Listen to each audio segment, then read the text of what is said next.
everyone! Welcome back. My name is Jordan. You know who I am. This thing's not working. Why is this thing not working? Okay, well, we're just gonna leave it like that for now then. What's up? How's everyone doing? Welcome to the chat, to the stream. You all know who I am. My name is Jordan. And Jason should be here any minute. I think he's just finishing eating up his lunch. What's up, Paint Liquor? Hello, Lion Creative. How are you doing today? It's Monday. Gosu, Songer, what up? Hope you all had a wonderful weekend.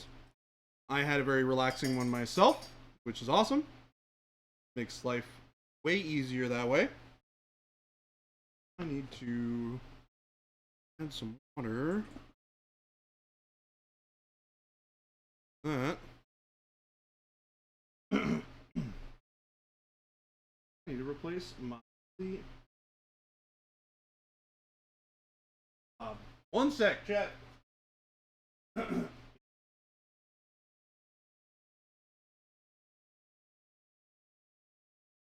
What'd y'all do this weekend? Anything fun? What's up, Stony? Welcome back.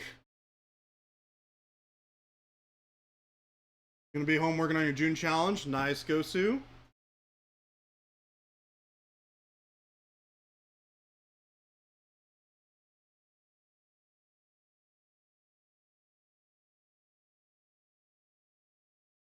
Pulling up this bottle real quick. Very carefully.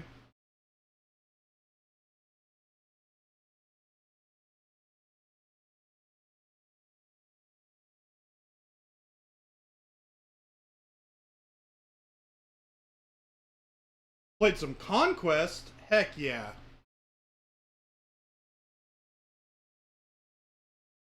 Tony, I'm doing great. We're painting some more Shatterpoint models. We're like 2 models, 3 models down. Many more to go. Having a blast. Happy brush restock day. Yeah, speaking of that, if you guys want brushes, buy them like ASAP. As soon as possible. People are really excited about their brushes, and we are selling through them fast. Worked on weathering up the lower half of this Contemptor Dread for the June challenge. Heck yeah. Got the acrylic side of the weathering done. Enamels next. Nice. Tony, have you played any of it? How's it compare to Legion? I have played it. Played it last Friday with Ruben. And, or not with Ruben, with Eric. And the game's a lot of fun. I enjoyed it a lot. It's a little weird. There's definitely some, like, it plays very differently than a lot of other games. It is very different than Legion. It has, like, similar mechanics like the random activations. However, that's where the similarities, like, completely stop. And make a full stop. They don't pass go, they don't collect $200. The game is very different. But it's cool. It's definitely really interesting. We're definitely gonna be playing more of it. I think it's a good game. I just need to like figure it out because it is so different than many of the other games I've played. Hello, welcome. Hello. We have Jason. Hello. Hi. How are you? I'm doing good. Chat's doing good too. We got Stony in here. Stony says you bought 14 brushes. That's actually a lot of brushes. That's awesome, though. Rancid, what's going on? Happy brush restock day and brush out of stock day. Yeah. Who knew they would happen on the same day? My goodness. It's insanity. I'll be surprised if Sables last through the day tomorrow. I don't think they will. No. Oh, I would be shocked. Whew, hot cakes. We're selling hot cakes today. Juan said he came here to troll Jason. It'd be awkward if he wasn't here.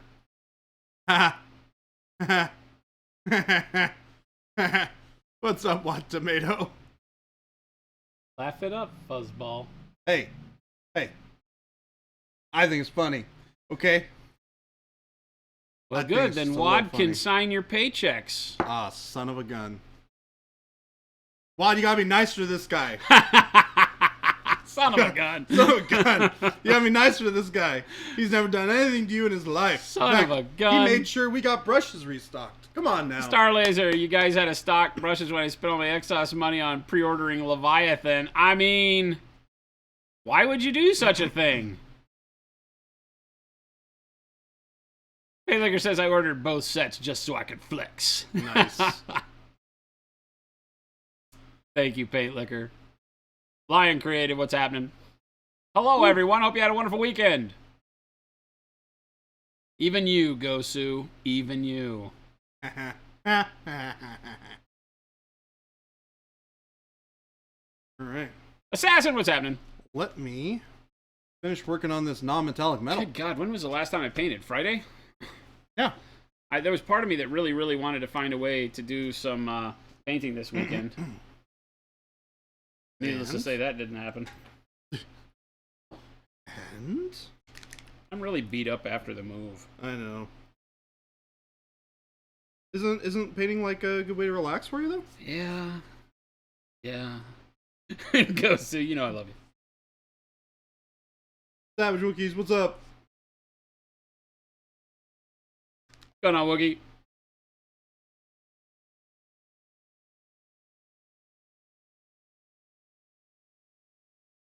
All these colors that I've been using on back on the palette.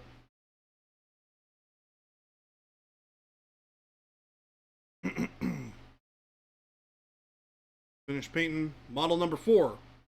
The first squad? Squad. Complete. You got weird terminology for this game.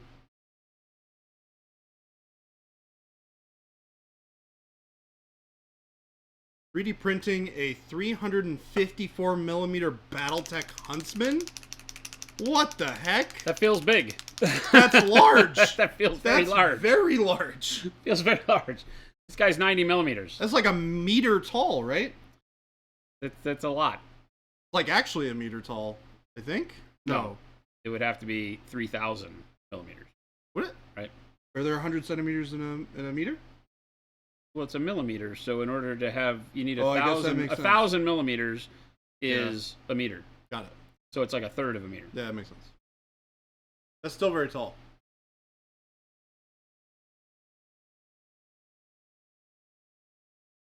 I had it wrong. My brain doesn't work. It works. Your brain works fine. No. No. No, it don't work very good. Alright. Let us commence with the painting things.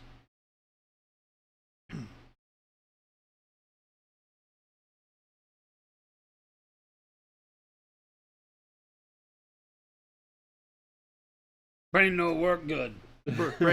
Me brain no work good. It try sometime.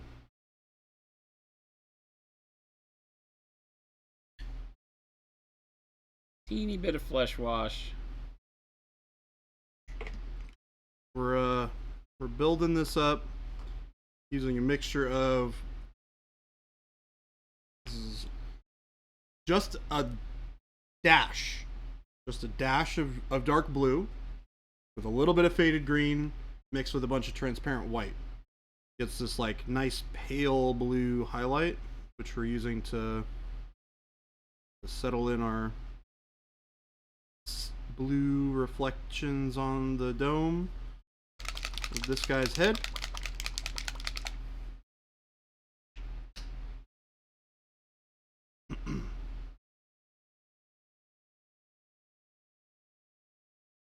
All those minis are at that same scale. Wookie? That's a pretty crazy scale, if I'm gonna be honest. That's That's a tough one to wrap my head around. yeah. That big old force. That's like I want to see you play at that scale. Oh my gosh. How big your table would have to be.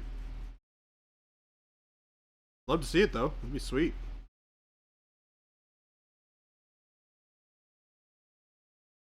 Well, so that was way too much purple. Oh no. What have you done? What have you done? Way too much purple. Take a little bit of that.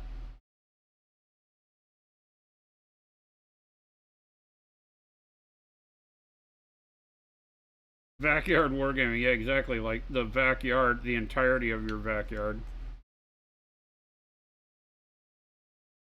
Alright, that feels more like what I was going for. What are you working this up for? To wash over his flesh.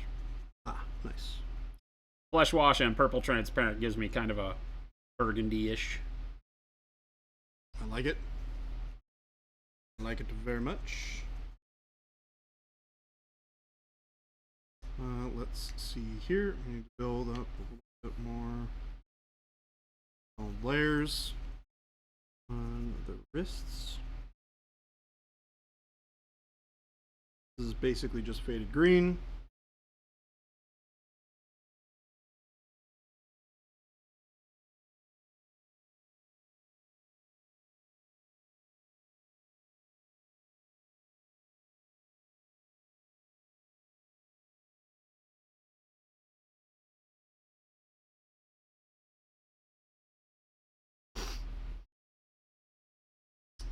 Oh yeah, he's got the thingamabob.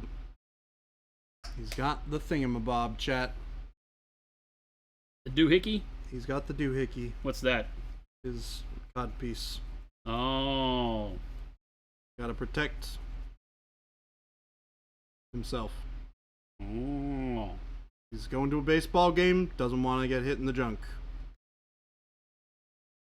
Oh.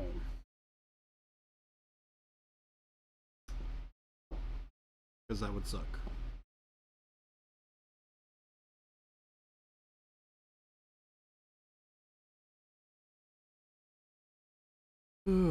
Well, 200 to 300 grams of plastic a piece for those things? That's Oh a my beastly. gosh. Are they all solid or are they hollow? Hopefully hollow. Yeah.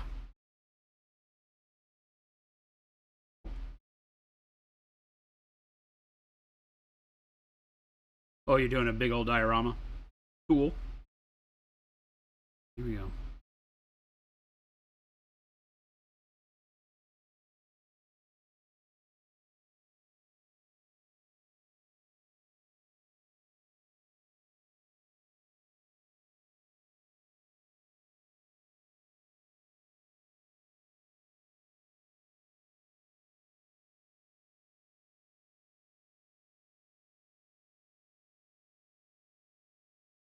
I don't know if I've mentioned this before, chat, but our glazed wash medium It's awesome. is the best thing in Since- painting. Best thing since sliced bread. I stand by that. It's pretty good. I use it basically on every model. For like a lot of the model.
Righty. Getting there. One step at a time.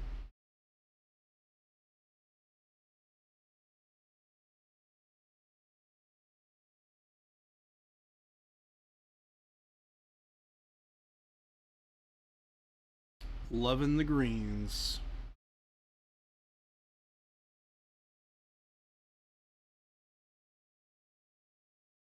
So I tried Flesh Wash for the first time over gold this weekend after seeing you guys do it.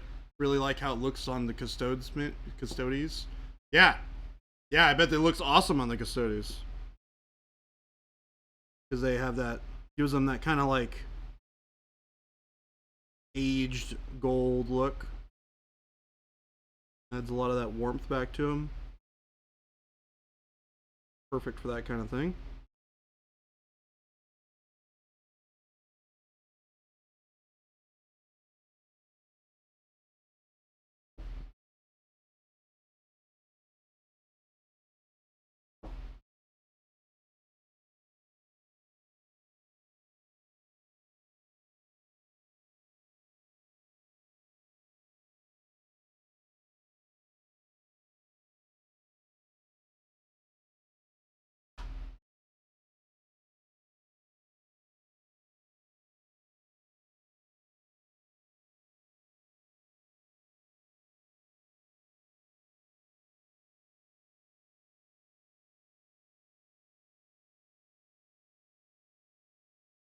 Give it a little bit of a purpley tinge on the flesh.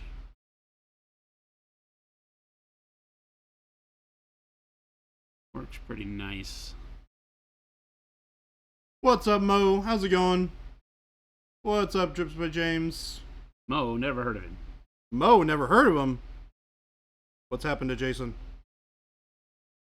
What has happened to this man?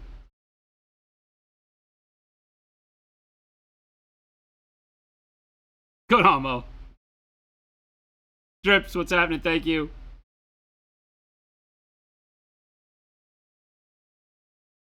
Went through, I've mixed some Flesh Wash and Purple Transparent to get a really neat burgundy-ish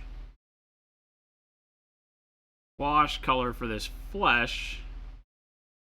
So I get the same general consistency that I want out of our washes. I've added quite a bit of our glazed wash medium to the mix. But just going and showing how powerful our washes can be by altering the color with transparents. Gives us so much to work with. Again, opening up your entire arsenal of paints in a way that you can just kind of make things whatever color you need them to be. Hello, Jacob. We have a Jacob. Jacob has arrived. A wild Jacob has appeared in the rustling bushes before you. You battle that Jacob, or will you capture Jacob? Oh, they don't have a run option? Nope. we've disabled the run option for this game. This is hard mode. You have to either attempt to subdue or kill the Jacob. You must subdue or there is no flight. We've taken away the flight option in hard mode.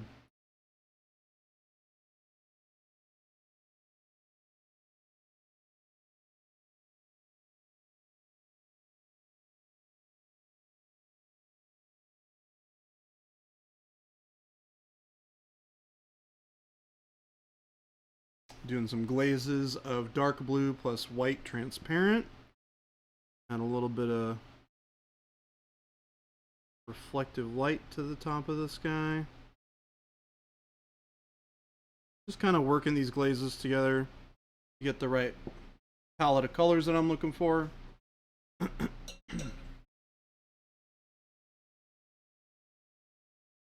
J Daddy? Is that a name we're using now? I don't know about that one.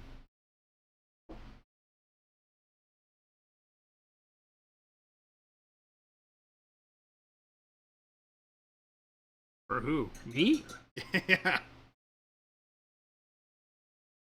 They asked how the move went.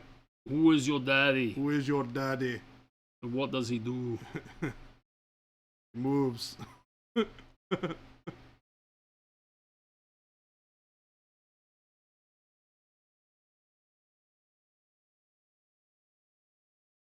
I think that is spectaculous. Spectaculous. Not spectaculous yet.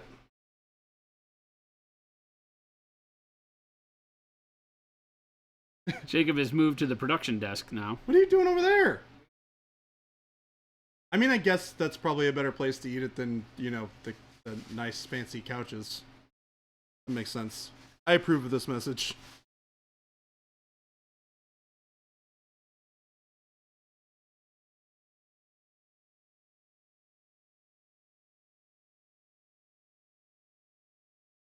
All right, we're adding some burnt orange. Sam asks, what colors did you use for Jango Fett's shirt, his tunic and or pants? His tunic. It's probably like a jumpsuit. Yeah, it's basically just a jumpsuit that he's got, and then he's got like a leather, like a vest that goes over it. You can kind of see it a little bit here on the torso. It's very lightly highlighted, so it's kind of hard to see. But the purple jumpsuit, if I recall correctly, was faded plum and dark purple. Seems about right. In various you got mixes. upside down faded plum. I got an upside down special edition faded plum. Savage says, what's the biggest size Prince miniatures you have ever painted? I don't like, I mean, there's some vehicles that I painted that are really big, but I mean, typically models in our world don't get bigger than like this. Yeah, and that's giant. Huge. It's a very large model. He's 150 mil, maybe. Yeah, it looks about right. This guy's 90, so yeah, probably about 150 or so on the giant. So at full height. After that, they stop being miniatures, and I don't care about them. Yep. You know, like you get into statue territory at that point. Yeah, and it's not that I don't use them for anything, and they take too much time to have value to me personally. You know, the giant is pushing it, but it's a gaming piece, so it can still do a lot of really cool stuff, has cool textures. Statues, there are some that I've really been like, ooh, that would be a lot of fun to paint, but I just can't get into it. Too big. So generally we're talking in the neighborhood of like, you know, 105 mil, something like that, 150 mil being about tops. I can't think of anything right offhand that was bigger than that, but there probably are some that are just by nature of their pose, like Archeon is bigger than that. He's like 200 and something. He's like 250 probably even. You know, so there are some that are taller because of the sculpt being on a dragon or something. But most of what we paint is in that 75 to 90 mil range tops. Just in general. Would I ever paint up a Space Marine 1-to-1 scale helmet? Probably not. Doesn't really interest me. If there was a project I were really interested in at a, you know, on the bigger side of why I was doing that, then, you know, yeah, I could see looking and doing something like that. I've definitely painted pieces of costumes and things like that in the past. I mean, I used to paint motorcycles and 1-1 real things.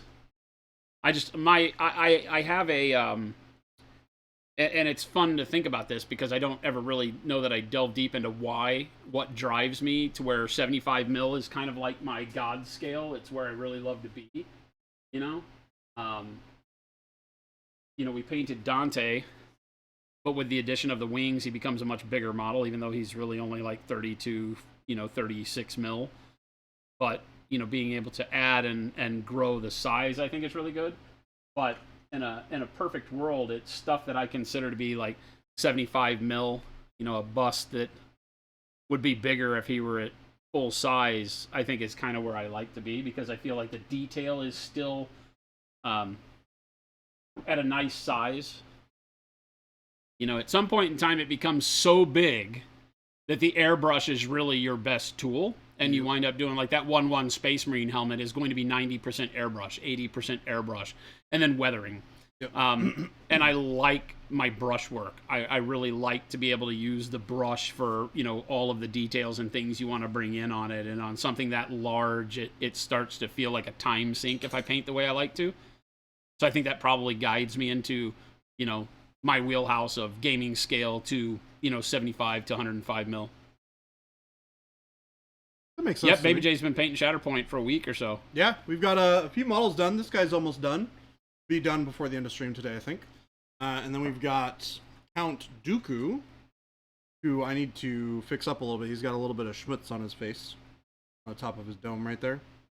Probably from some errant glob of paint that just hit him right in the forehead. What? Yeah, it's just like a little teeny tiny. Keep him away from your paint cup. Yeah. Well, he's usually over here, like way over here. My paint cup's over here. It wasn't me. I don't know. Or it might have been me. But yeah, this is Dooku. We like Dooku. He was fun to paint. And then we've got two Savage, yeah. 150 millimeter mech would be much better for me. of these. I just got done Magnaguards. doing 42 BattleTech miniatures for my mercenary. Magnaguard unit. 1 and Magnaguard 2. These were super fun to paint. Great models. Turned out awesome. Yeah. And we've got Dooku. And we've got some more models that have yet to be primed. We've got some B1s. Roger, Roger. Roger. We'll paint it really fast. We got two of those. We've got Asajj Ventress model. We've got Kalani. Cool super tactical droid. Those are going to be some of the next things we work on. I might build some of the clone troopers and paint them up next, because I'm going to be honest, that sounds kind of fun. I also just found out today that you can mix dark side and light side stuff on your team. Oh, really? Yeah. You have like full flexibility. You can do whatever you want, except that every squad, so you basically have two squads on your team. Right. Each squad has to be from the same era. Right. Now you can have two different squads, or your two squads can be from different eras, but the squad itself has to be contained of models from the same era, which is interesting. Yeah, the B1s are rough. It's one of those things, like, I was like, oh man, I'll just like put together some B1s on lunch. Songer's like, I nearly threw mine across the room. Yeah, and then I realized, I was like, wait a second, I basically have to put together 6 models here. Ugh. I don't want to put together 6 B1s. That sounds awful. Turns out, it was okay.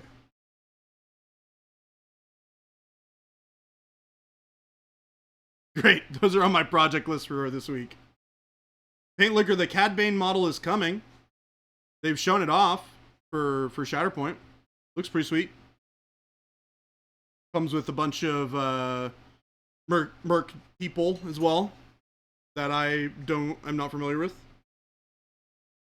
because I don't think I watched the cartoon or either one of the cartoons that I think he was in where they talk about it. Yeah, if you Google it, I'm sure you can probably pull up a photo of it. Good afternoon, Gentleman Paints.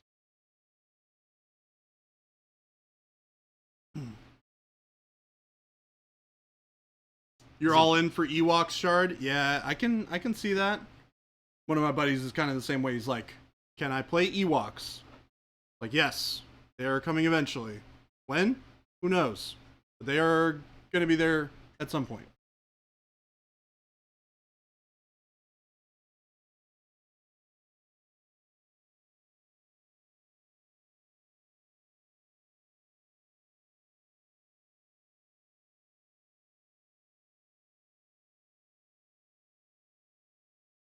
How's your sandwich, Jacob? It's crinkly over there. Must be good.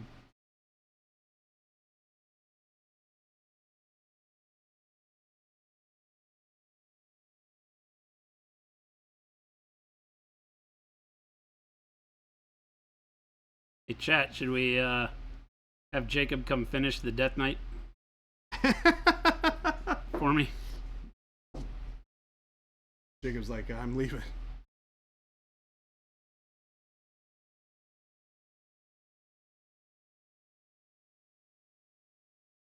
How was your weekend, Jacob? Did you have a good time? Pretty good. He was very ask him about. He got very excited when talking about his lazy Sunday. Yeah. Okay, so I woke up at like 8 and entered a cocoon, and then I woke up and it was this morning. Oh my gosh. I entered a cocoon, and then it was this morning. You're interesting cocoon there, my friend.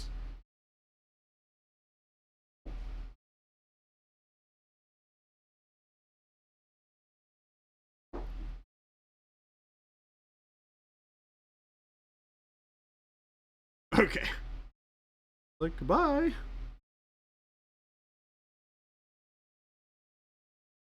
Just throwing a little bit of a wash over these bracers because they have a lot of like weird little gribbly details in them. I want to make sure to capture all of that. I think these are probably going to be the one thing that's going to take the most amount of time on this silly model.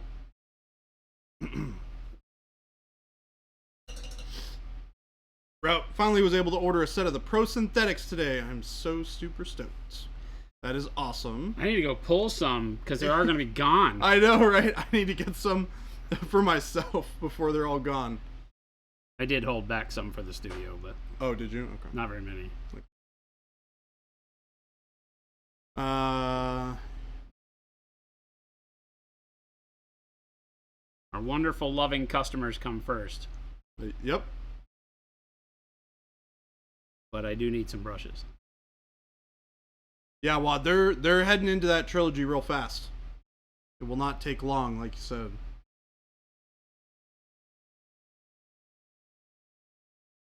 You know, it's the first game that I think that I've played in a while where or even just had an experience with where I've been so much more interested in painting the models than I have been playing the game. And that's not to say that I don't want to play the game. Like, I want to play the game because, you know, I have models for the game. But when I look at these models, I'm like, ooh, I want to paint this. Not, ooh, let's play the game. Yeah.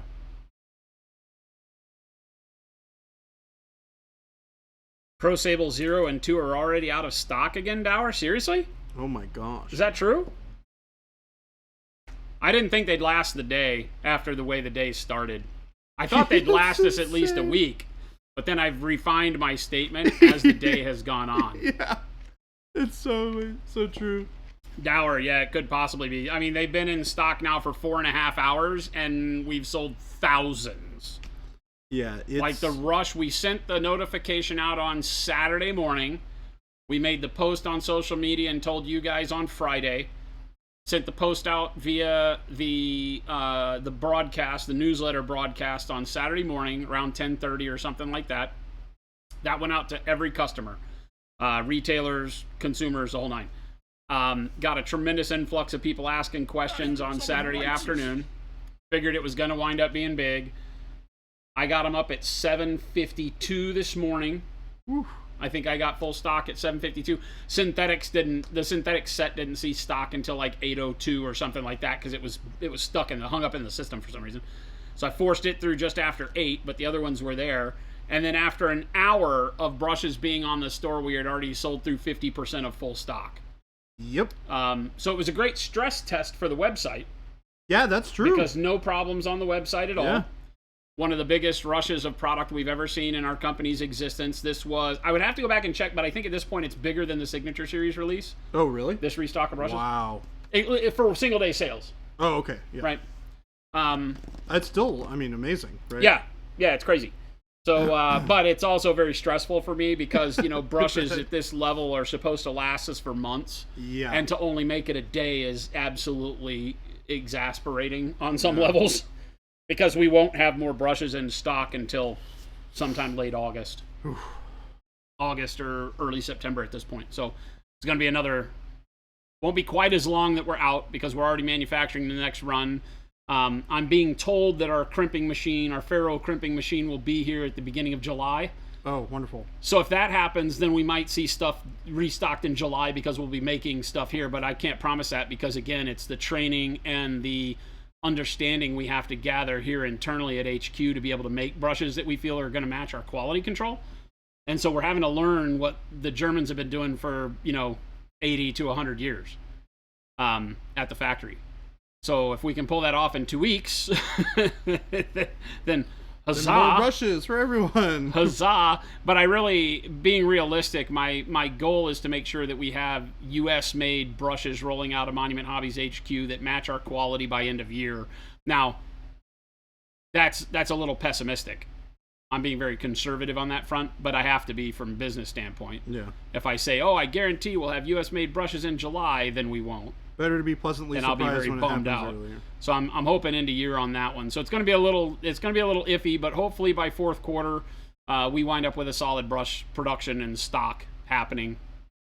Although every time, I mean, you know, for years, every time I say this, every time we get brushes in, they just immediately sell out. So Yeah. I could make 1 million and they'd sell out immediately. So which is great. I love wild. it, but at the same time, it makes it very, very hard to ramp production up. Oh, Shard, yeah, definitely. Don't.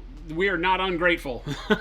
No, we're just as very a happy. manufacturer, it's very hard because we don't just order brushes that are just, you know, generic brushes.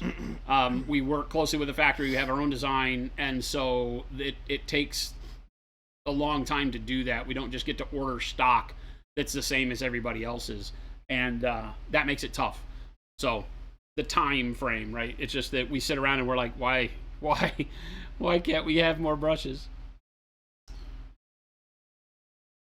Yeah, I mean, I am very, very excited about. Jen says, "Oh hi, it's a brush stravaganza." it really is. Babe, they're already saying that 0s and 2s and the Sables are out of stock. I did not know that. I did not check stock right before I came in here though. I ate lunch and then came into the stream. And unfortunately, my watch is on 0, so I have no time scale of time. For some reason, I have a watch that you have to plug in. Darn electric Jen's going to be watches. laughing at me. She's going to be laughing at me because it seems like every time I'm like, I want to look at my watch, I'm like, it's on 0. It's on 0. It literally is powered up all the times I don't need it and not powered up when I need it. 100% of the time. 100% of the time.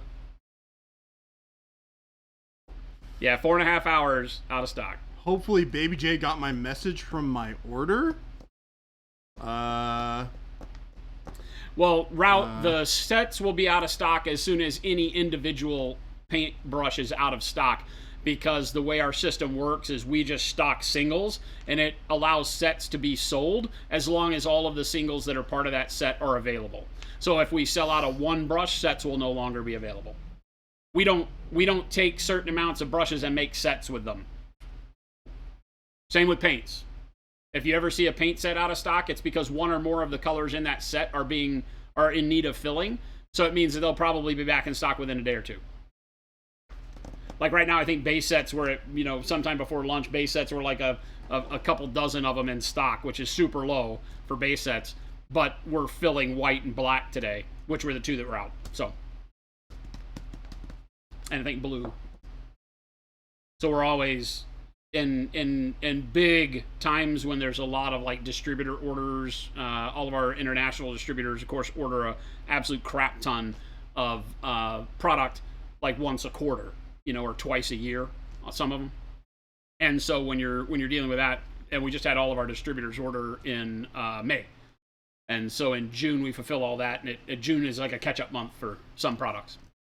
So if you ever are on the store, other than brushes, if you're ever on the store and you see something out of stock, it generally gets replaced pretty quick. Sometimes shirts and stuff we're a little slow on because it's not a product that we are having to pay instantaneous attention to, like paints and soap and things like that. Yeah, right now, soap and Jen's Goop is out of stock probably for the rest of the week. It'll probably be in stock next week because we've got to make, I don't remember, a lot of it, 500 or so yeah.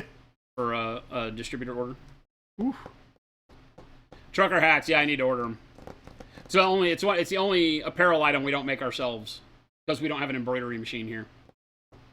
We do have a bunch of hats here that we're going to be doing imprints on, like heat press imprints on, but we're also going to have the embroidered M hat as well.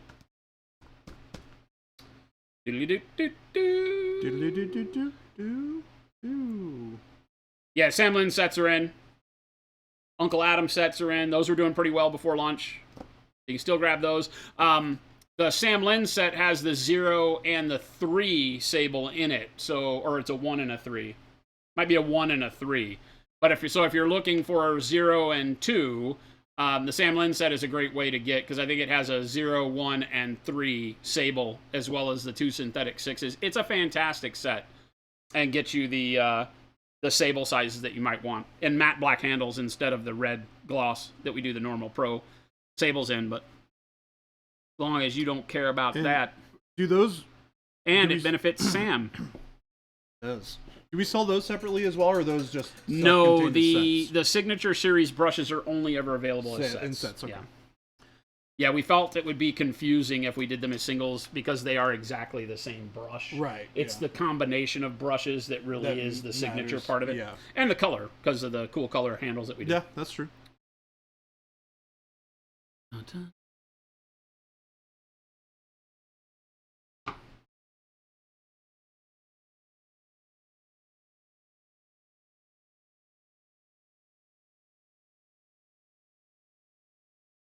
Go bags should be back in stock too. I don't know if they showed up, but go bags will be back in stock today by the time we get off the stream, if they're not done prior to that. So if you've been waiting on a go bag Evo, we'll have those on the store today as well. They are unloading the truck week and filling up our container here today. So I don't think they'd showed up when I broke for lunch. So.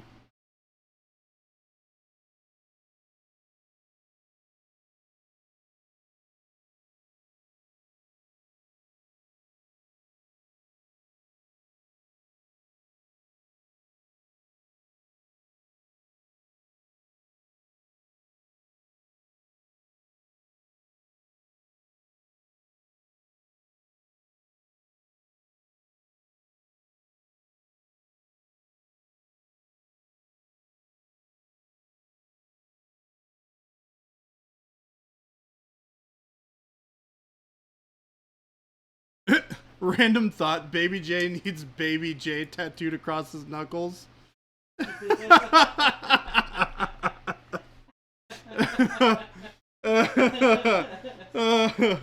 think that's hilarious. By the way. What do you think? What do you think? Baby J?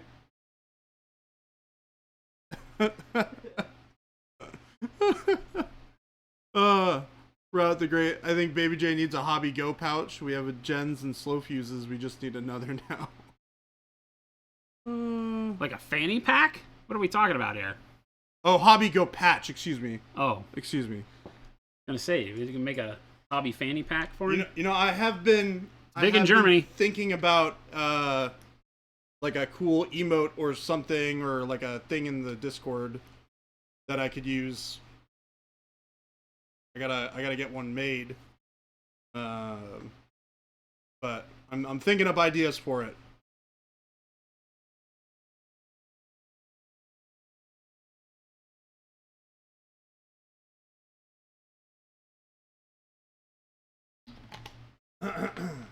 Use good death, do it.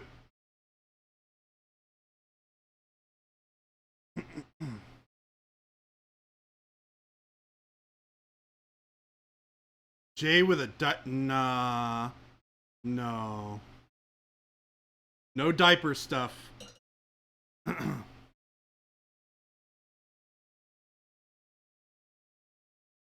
Hey, you could do the tattoo live on stream. Oh my gosh. There's some people that tattoo on Twitch. They're saying you should do it. Yeah. I used to tattoo, so. I know. But I'm not allowed to tattoo anyone until I tattoo Jen. Hmm? And since I said that I'm probably never going to tattoo Jen, that means nobody ever gets tattooed again. Yep. Darn it.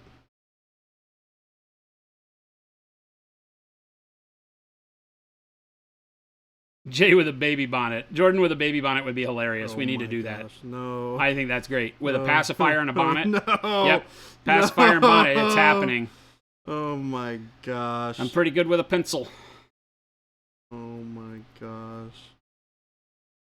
Why is this my life? Oh my God! Pacifier bonnet, sitting in diapers, holding a paintbrush. Why is miniature this in my one hand, life? paintbrush in the other? I think chat's got it. Nailed it. Baby J. It's all done out of love. You'll get it as a tramp stamp at Adepticon. Oh my God. If you give me $5 to tattoo you, I'll do a dot. I'll do a dot for $5. I won't even do a dot for $5. It cost me more than... It cost me, like... a deal would be if you paid me $20 to set my stuff up. Once I have to hit the foot pedal, the real money starts.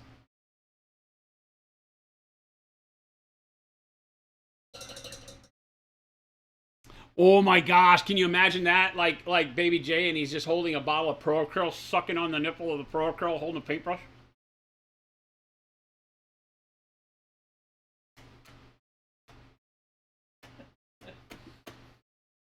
Somebody clip that.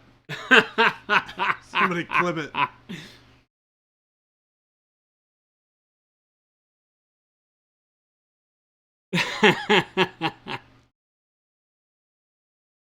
Bear in mind, chat, I have 0 tattoos, so it would be hilarious if I just walked around with Baby J tattooed on his my knuckles. knuckles. Figured I'd go all in. I figured I'd go all in. You need to get the tattoo of yourself in the diapers and everything right on your neck. What is that a tattoo of? Me? Me. That's work. That me. is hero mode right there. Like... Source Does says, I just arrived to witness that. No context. Very weird.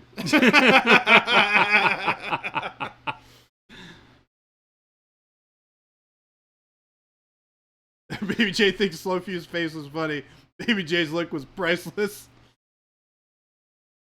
Don't eat the paint. Also, here's an image of our employee eating the paint. Yeah, there's a great reason not to do it right there. Yeah, we don't want to incentivize that kind of thing. Oh my gosh. Oh my gosh, chat. Whatever will you do? Even with the context, very weird. Yeah, even when you know what's going on around here, it doesn't help.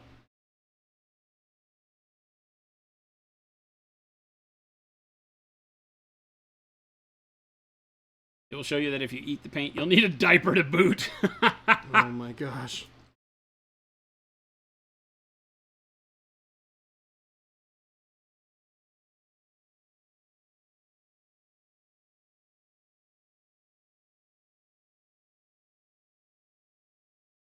All right, he's got Grandma Smoker's teeth. I Not me. gotta dial that in. What? What? What's not you? Painting the smoker's teeth? Oh. Thought you were referring to something else. Grandma Smoker's teeth. Oh wow, yeah. Very much Grandma Smoker's teeth. Jacob, I did didn't you even crap look your over. pants? Did you crap your pants? That is over what there? I was referring to. I said, not me. I don't think so. I don't think so. His answer was, I don't think so. Oh my gosh. Source Does says, ask Baby J a question he couldn't answer, so you try again. What would I have to do if I wanted to make Bold Pyro Red be italic instead? You have to paint it with a crooked brush. So you need to go get yourself a crooked brush. Yeah, I still don't get that one. I mean, I understand what it's italics... a font joke. Yeah. Is Bold Pyro Red a name of a font? Bold. There's an accent on a font. He wants to know how to do it in italics. As opposed to bold. He wants italic Pyro Red. So you have to get a crooked brush. It's okay, man. I got you. You broke him, chat. You broke him. I explained it to him. He broke. He left us. He vacated the premises. I'm not even going to apologize for him on that one, Jordan. I don't think there's any excuse for chat on that one. That was just plain bad. Right. Chat is the progenitor of bad jokes. See what I did there, chat? I threw you under the bus as a whole. No, I think you gave them credit for something. No. Careful.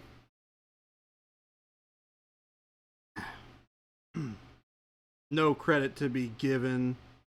No credit to be earned. Just distaste. I'm just kidding. Chat, you're great. I'm just kidding, chat. You're great. Baby J is the king of throwing people under buses? What do you mean? Literally never been arrested for that in my life.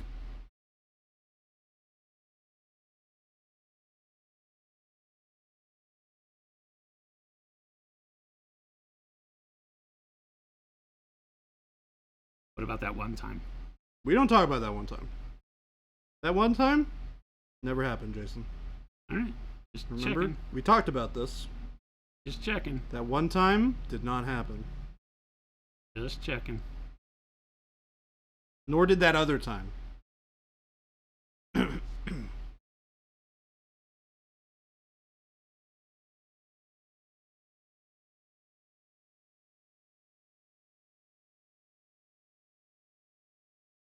We agreed to agree to not talk about it. You may have heard us say we agreed to not talk about it. Whoa, whoa, whoa. Hold on now. But we didn't ever say that. Jen and I don't agree to not talk about your dirty laundry because we find that it is interesting and funny to air out your dirty laundry.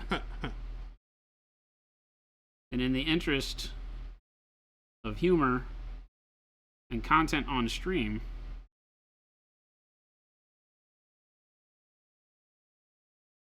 we shall talk about said dirty laundry. My laundry is quite clean, thank you. I just did the laundry yesterday. I can assure you it's quite clean. I love how when the lips are pulled back in that rictus grin, that it just looks like he's smiling.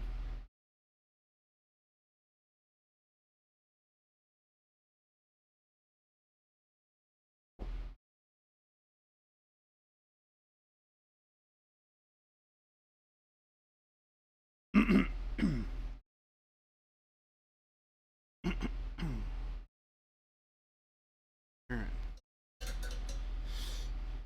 Now we gotta push that metal to being done. Right, Chet, we're going in. I need the 00. 00.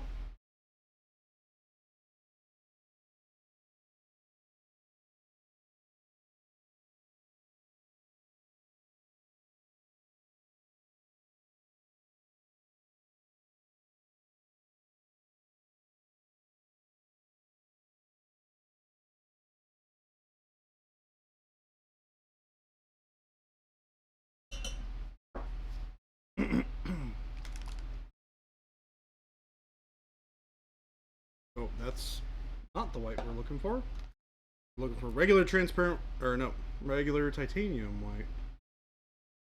An old bold titanium white for our big highlights here.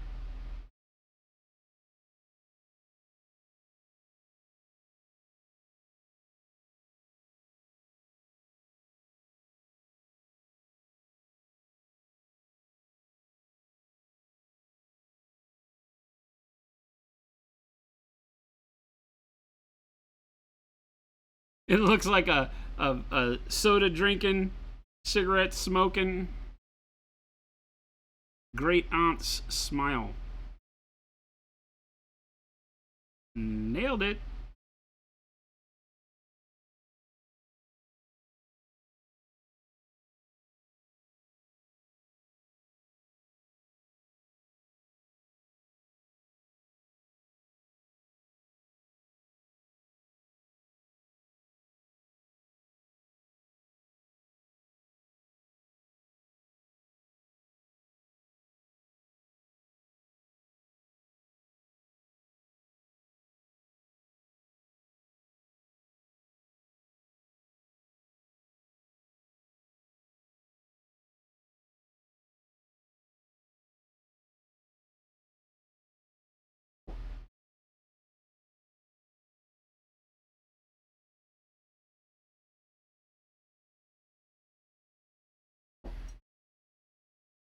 Now I need a quick mix of black and brown wash.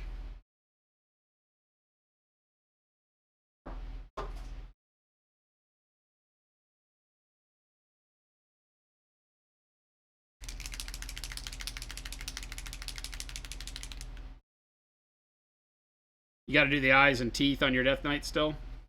The eyes are brutal. Probably should have done those before I painted the helmet. I have a feeling I'll have to go back and do those edges on the helmet around that again. Just a couple drops of black. Source, being a synthetics user, could you talk about how you deal with the bent tip issue? With the bent tip on synthetics? Can it be fixed? You can't fix it, no matter what anybody says about boiling and all that stuff. Once plastic has bent, it has a memory. You can boil it, but it won't ever be like new. You might be able to straighten it. The better thing is to take a preventative method of painting. And what I mean by that is that when you paint, if you watch how I paint, and this is almost like not, let's get a bigger brush so you can see what I'm talking about. All right.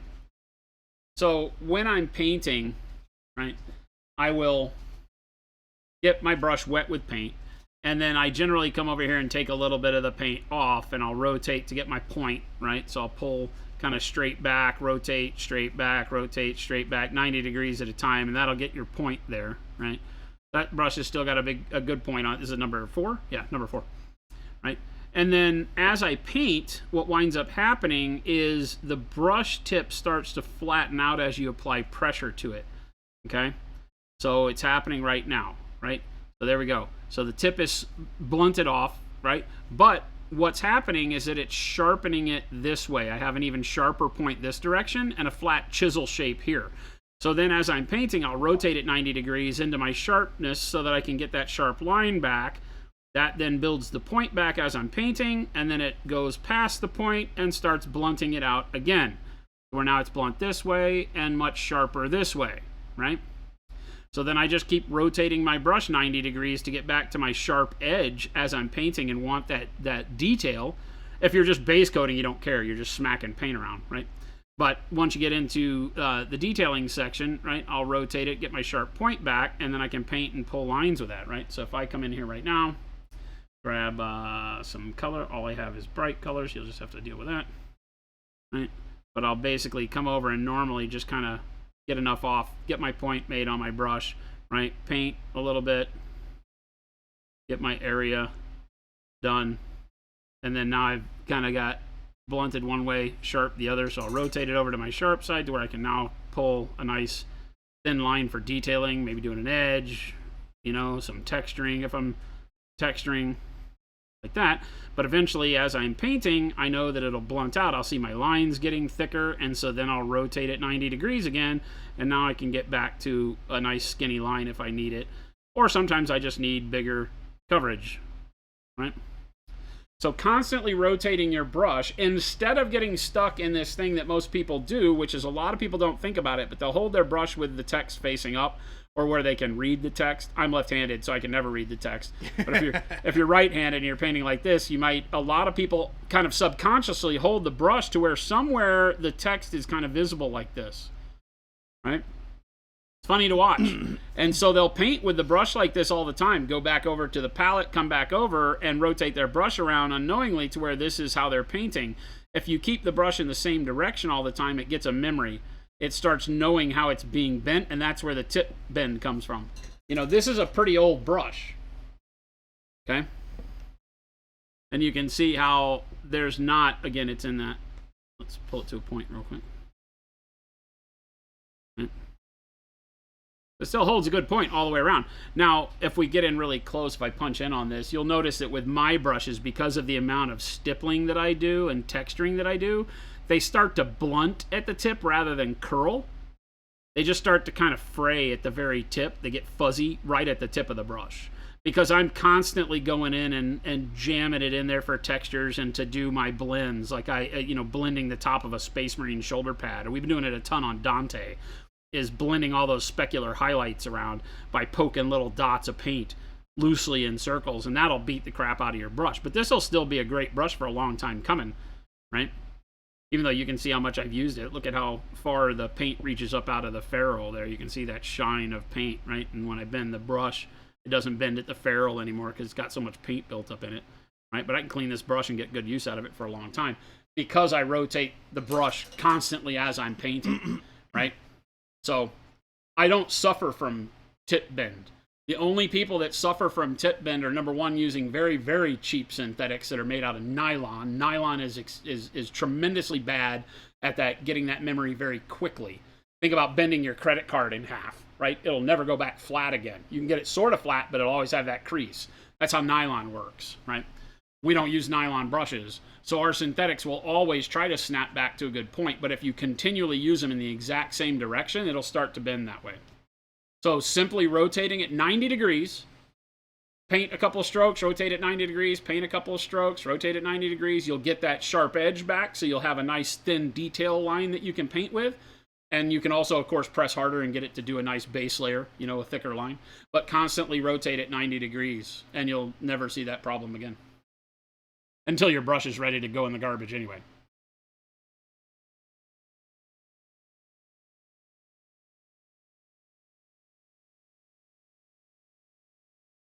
CM Dower, any chance of getting something like that as a how-to on YouTube? It's there.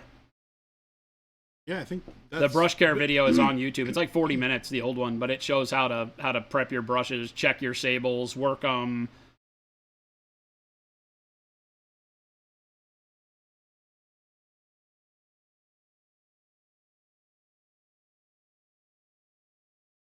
Boomer J is his new name. Wait a minute.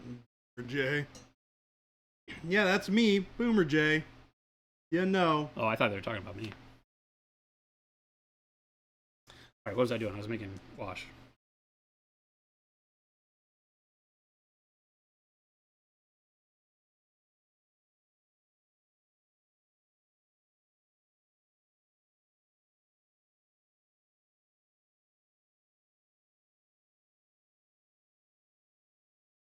Just some black and brown. 50-50-ish. I think I did like 4 drops of brown, 2 drops of black.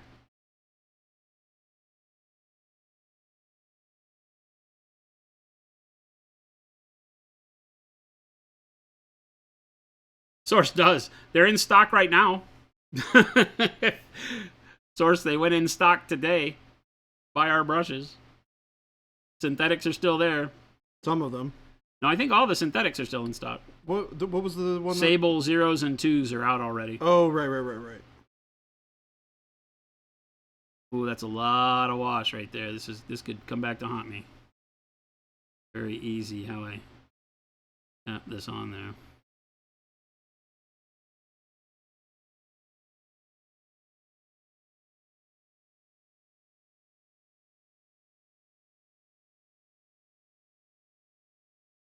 I want that wash really, really thin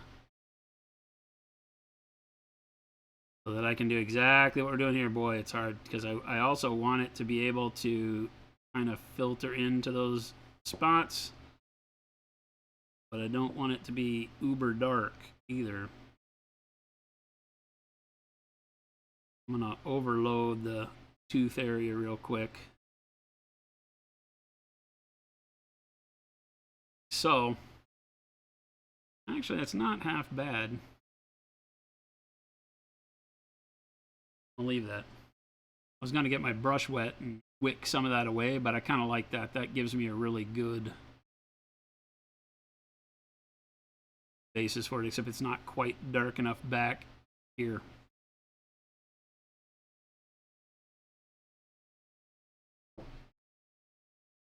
There we go.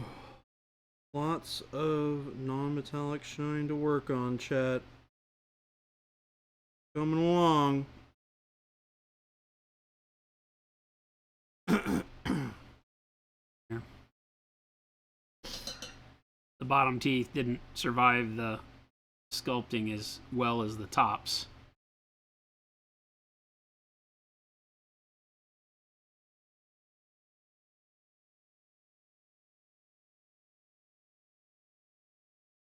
I say the sculpting, they didn't survive the casting. as well as the tops did. Yeah, Jacob? Yeah? Nice little post no Sunday vibe. Yawn. Your Sunday basically didn't exist. Yes, sir.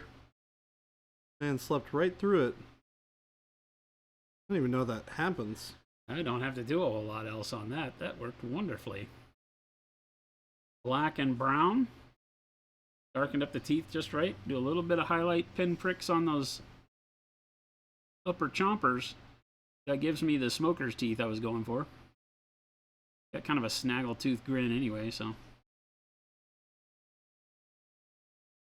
You can see how well the wash does we took the flesh wash and purple transparent to make this wash that gave us this kind of burgundy on the skin. And you see how matte it is and how well it blends in there. You almost don't have to do anything to it afterwards. I'm going to go back and do a little bit of highlighting, but you can see how you can use our washes to give that final glaze, if you will, or filter of color that you're looking for. It works like a champ. Did the same thing on the face. I'm going to have to do a whole lot more work on him.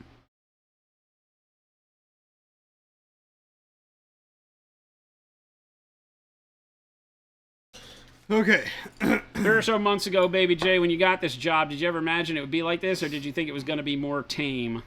No, I kind of expected this, to be honest. Oh, Source does. You're in the EU. Yeah, we'll be trying to work with PK to see if we can get them some, but I don't think they're going to get very many. Give him a call, see if he can put a pre-order in. See if they'll work with you. Be one of 20 sets they get. Yeah.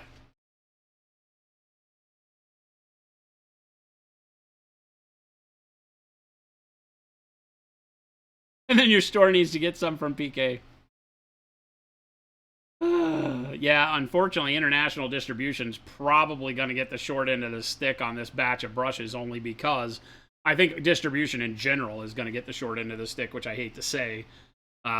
We did not expect them to sell out in 4.5 hours.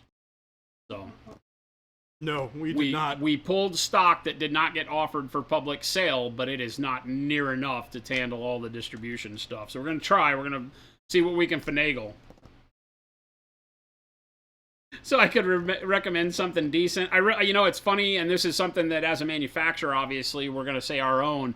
I really didn't ever like anyone's synthetic brushes before we made ours, right? Before we went through years of development on ours, going from the artillery brushes first into the det cords, which we ran with the artillery brushes, and then looking at the good parts of both of those, and then combining them to make the Pro Series synthetic. So it's legit been coming up on 6 years of brush sciencing to get to the Pro Series synthetics. I never used synthetics before, except for base coating and stuff. That's God's honest truth. If you ask the people in chat who have been here watching this stream for 6-7 years, when I started, it was Winsor Newton Sables all day, right? And then I would use like cheaper synthetics for stuff I knew I was going to beat the crap out of the brush with, metallics, stippling, things like that. But then I was like, hey, we made the artillery brushes. We had our Bombwick Sables and the artilleries. Then the artillery 2 and 4 wound up being really, really good brushes that I started using a lot, but they still had the tip splintering out on them very, very quickly. And so I started asking questions and talking to manufacturers and saying, hey, you know, what other filaments exist, and talking to other industries.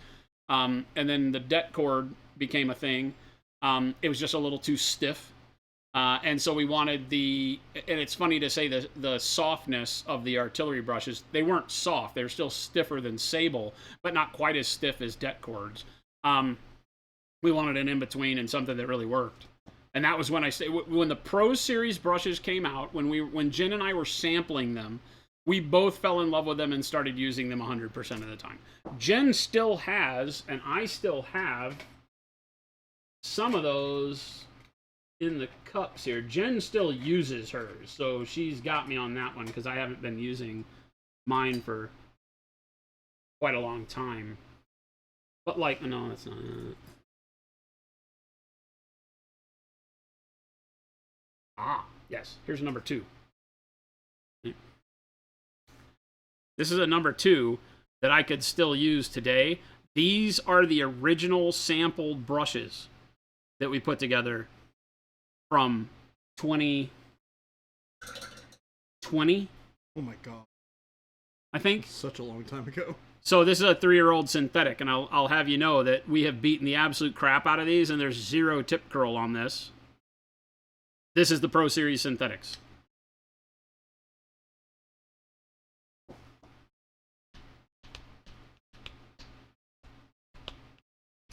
Man, using transparent white to smooth out. Dr. Killinger, thank you for the sub. Appreciate that, Twitch Prime. Welcome back. Drac, what's going on? You use your OG Monument brushes when you get a chance to paint. Like the Bomb Wicks, the original Bomb Wicks, the black handled ones?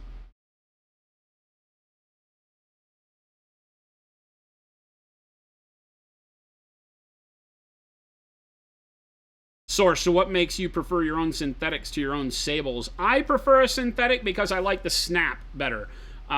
There's not really a way to get that kind of snap out of a sable, and people say they like the snap of a sable, but it doesn't compare to a synthetic like our Pro Series synthetics. Snap meaning like when I get done with a brush stroke, how quick before it returns to straight. You know, I have that ability because I use a lot of thin, like I say thin, quick, wispy brush strokes for texturing a lot of times.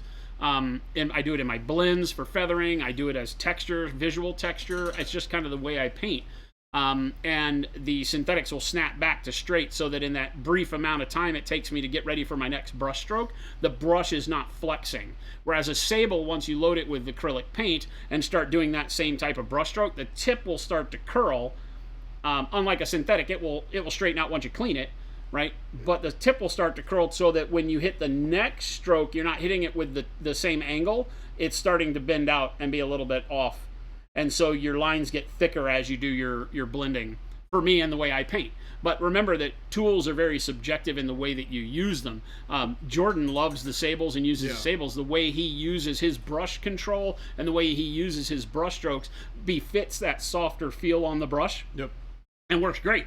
So I always tell people, it's really about learning your own brush style. What feels good to you is what's right. So if you like using something like a large Sable 4, then, and you feel like that gives you the control, really nice tip, but heavy body so that you can hold a lot of paint, go for it. There is no right or wrong in brushes, right?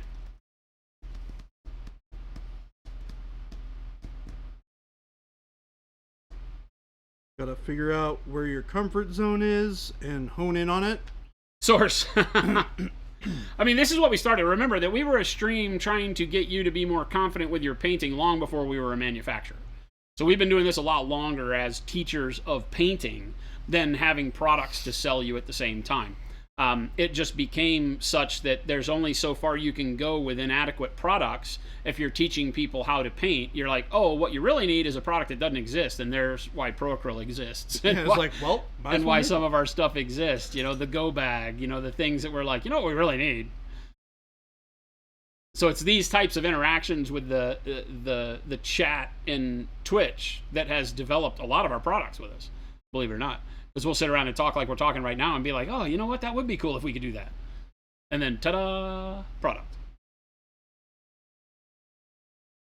You still have brushes in the brand new tubes because you haven't had to replace the ones you used, Drac? That's awesome. Exactly, Source. Exactly. Well, you'd like to think so. It's not always the case anymore, but sometimes it's just because you can put your name on a package and sell it. All right, we're getting someplace, though. Look at that. He has toofs now. He's got toofs. He's got toofs. Daddy got toofs. Needs a little bit more contrast on his toofs.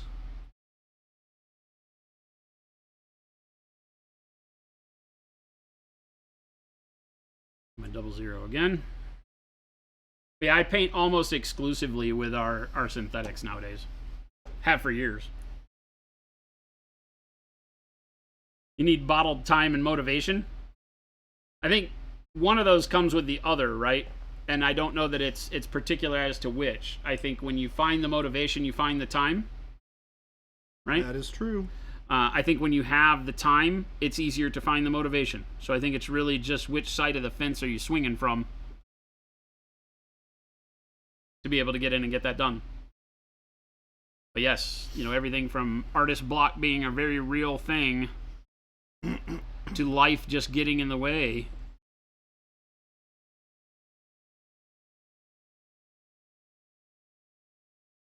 These are real situations for hobbyists.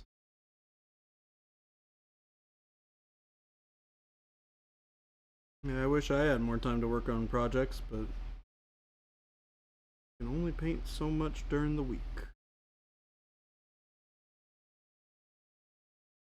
I also like to spread out my projects and my hobbies because I have way too many of them. Yeah. I have way too many hobbies. Way.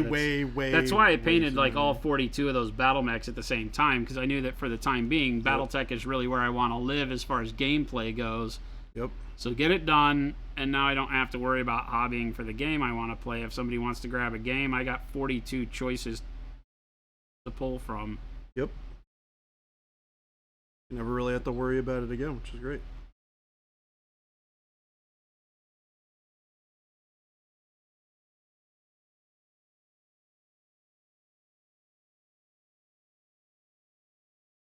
But then again, that was committing to boring the hell out of everybody by painting 42 mechs on stream, so. I don't know about that. There was a lot of talk to be had during those streams. Having been there. Took a while for me to get the bug, but you guys got me eventually. I am now officially a BattleTech enjoyer. Filthy clanner is what you meant to say. I mean, hey, you can be both. You can be both. Very true. Just because you want to play the less superior faction doesn't mean that I'm wrong.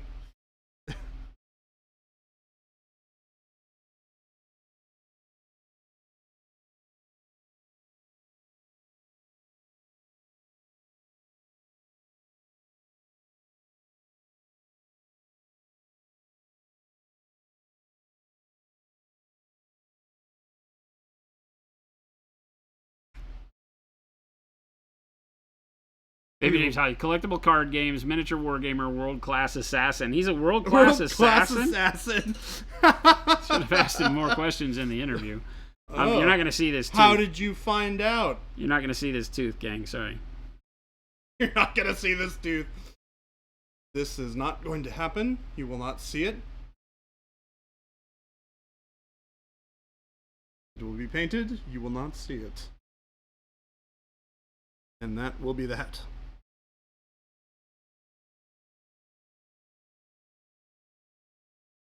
I have to hold the model in a way that I cannot possibly get it on the screen to get that other front tooth.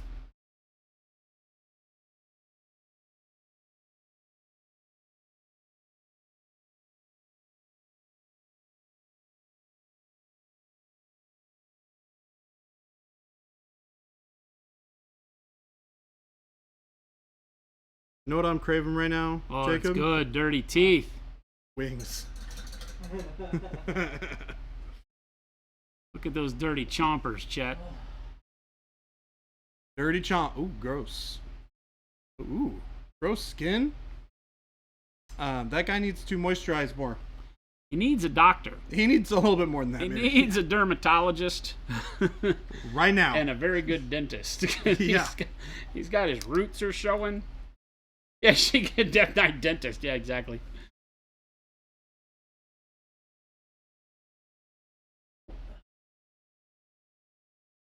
Deathwalker, what's going on?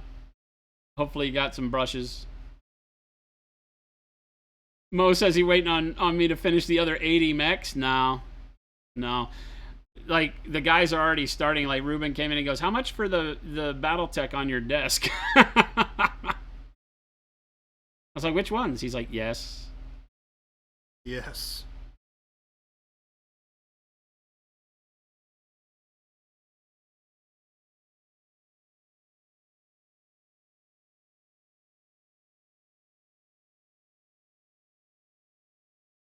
Regarding EU stock, can you expect some glazed medium to grace your stock soon? Source, if I'm not wrong, PK had a shipment that went out not too long back that should have a lot of it on there. If Jen's still in there, she can probably confirm. But both the UK and the EU distributors just recently ordered. Unfortunately, right before brushes showed up. But yeah, they should have quite a bit of medium on board. There was a time where we didn't have the ingredients for making the medium in-house, so there might have been a delay there, but I think it went out. Back ordered with the distributor, yeah. It may be that it's just timing of it hitting, like, you know, coming up and hitting here real quick, so we'll see.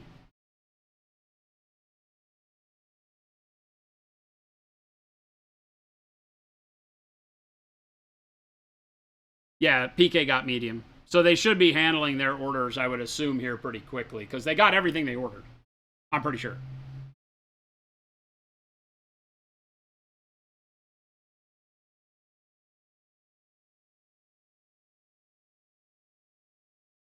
If I remember, no, because we even got it in. Yeah. We nearly messed up and nearly didn't. We nearly only sent half their medium, but we caught it before the truck picked up the shipment and added the other half in even. So yeah, they got everything they ordered, as a matter of fact.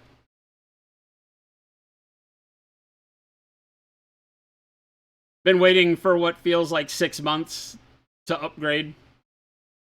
It's been more than 6 months. To new brushes? Yeah, we ran out in December, so it would be right around 6 months. We hate that. We've never been without brushes for as long as we have been lately.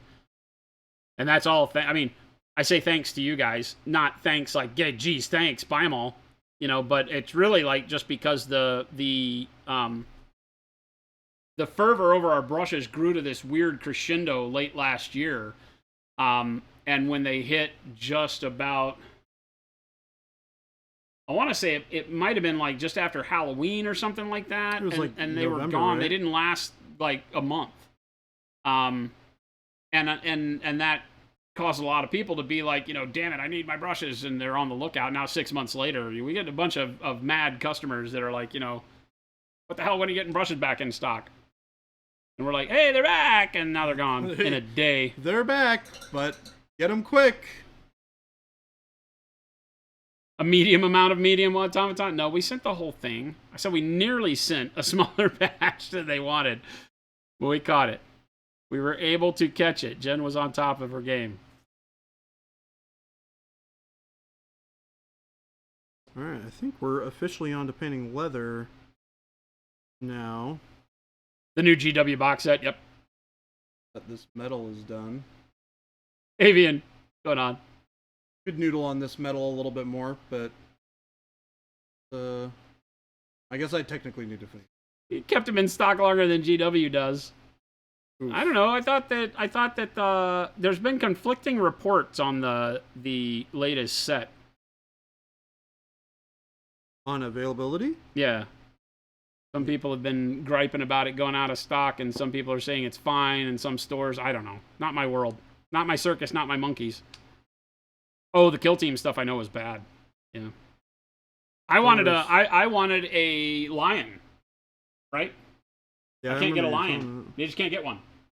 You still can't get one? Screw you guys. No.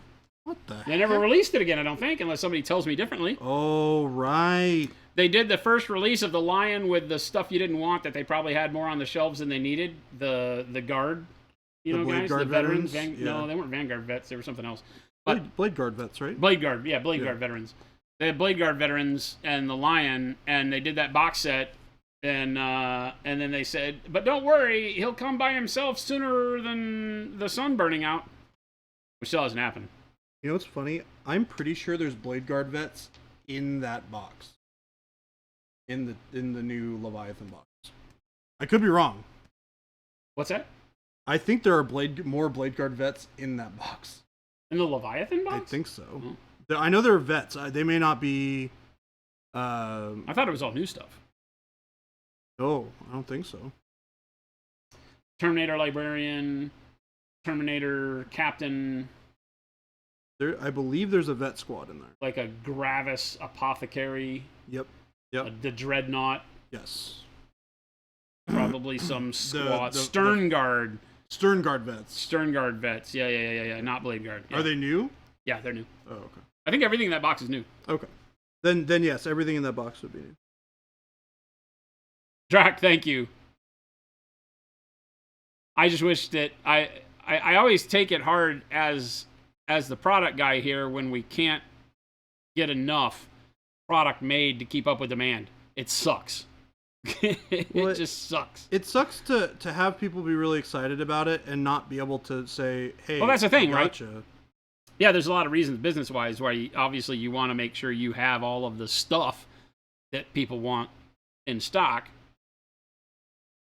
I think for us though, it's more than just the business side, right? Because there were Leviathan boxes up on eBay with prices just under retail. Yes, I feel like it wasn't near as bad this time around. I mean, it's 10th edition launch, right? So I feel like they're going to have quite a bit. You were switching to make them yourselves, brushes, you mean? We're not switching. We're adding production stateside. We're going to continue to build brushes in Germany, and we're going to start building brushes in the U.S. as well. Germany is working with us to train us and to build the equipment and the portion of our factory that'll do the brushes here. We already have all the equipment except for the crimping tool that crimps the ferrule onto the handle. Only bit we need. Yep.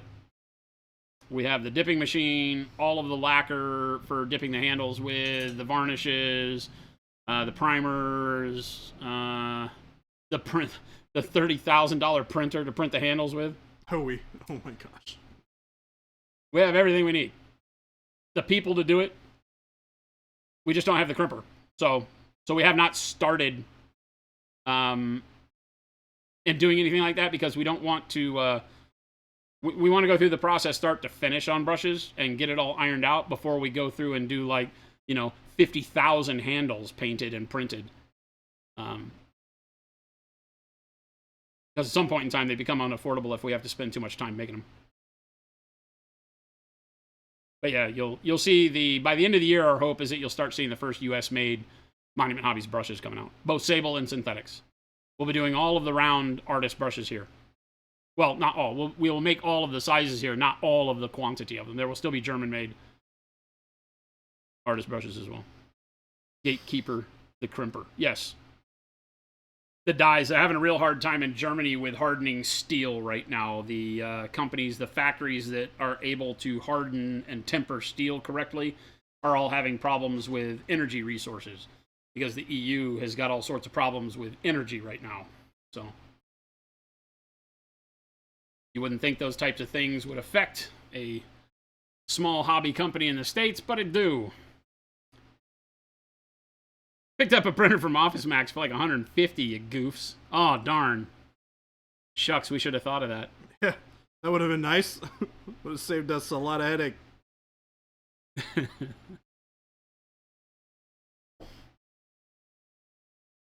You goofs. You goofs. Hey, Jen, see if you can return our printer. Yeah. Will they take it back? Hope so. We found one for $100. Need to see if we can return our printer. Drac, take it easy. Good to see you, man. See you, Drac.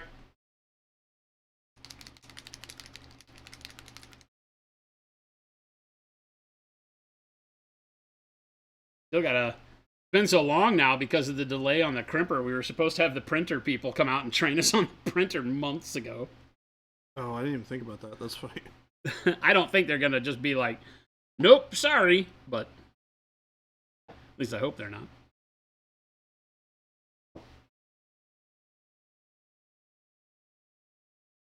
Can't risk delaying more brushes just on account of your comedic genius. Wow, that's giving yourself a lot of credit.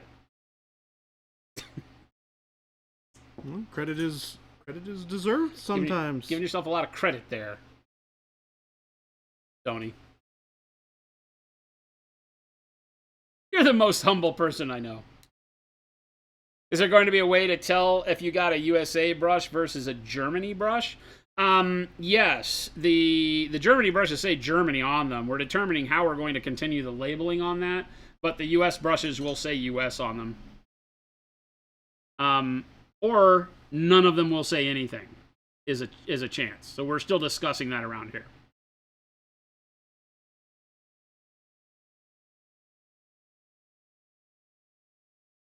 Trust us, the goal is to make it to where it doesn't matter that the quality that you get out of the US is on par with what you're seeing from all of our brushes already, as you can imagine. We just want to make sure that we can have an easier time getting them in your hand.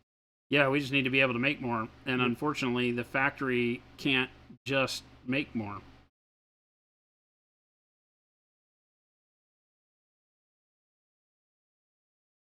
Not as easy as some other things. Yeah, you're like, I need more labels. Print them off. Ship them out. Yeah, it's a long, convoluted issue because of everything from procuring wood for the handles. Yep.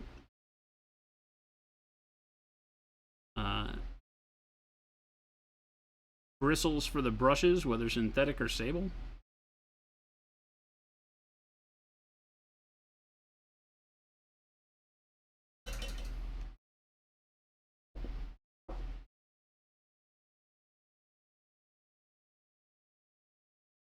Is our... It's funny because one of the hardest things for us so far has been, other than obviously the crimping machine that I spoke about, and they've been building the crimping machine since October, just to give you an idea. That is a long... The crimping machine was supposed to get here so fast that we were going to have to wait months with just the crimping machine and the handle printer to get everything else in stock before we got everything else. We wound up getting, we have, I don't know, thousands of brush heads sitting in the back.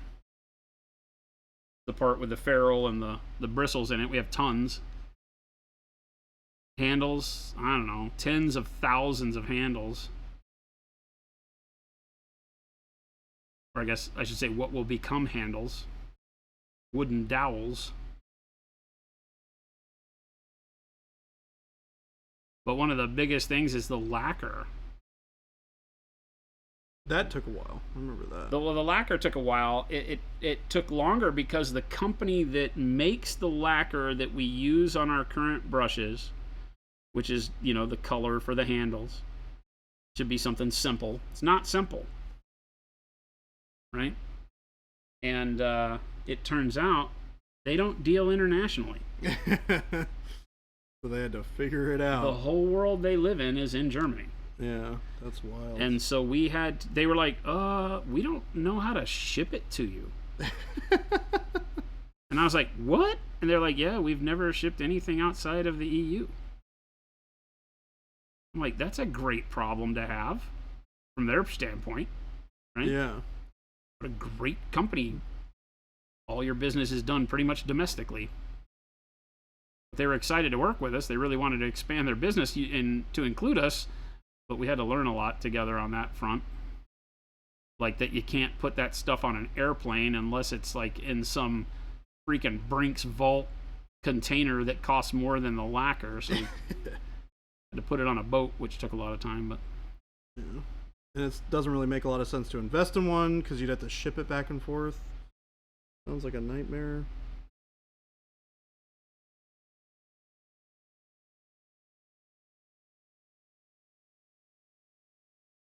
yeah, believe it or not, we don't deal in many, if any, hazardous chemicals here. Yeah. Because of doing water-based acrylics. We just don't mess with that stuff, so we had to learn a lot about flammable liquids and... Yeah. Because lacquer is no joke. when it comes to flammability.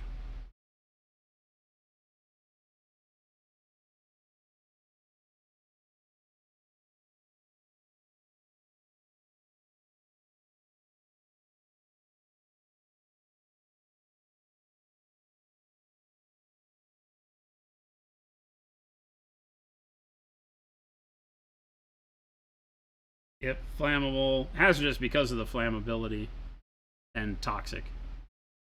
Right.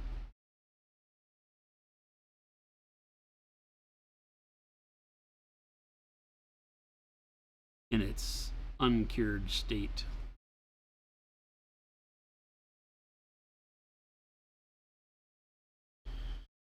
Whew.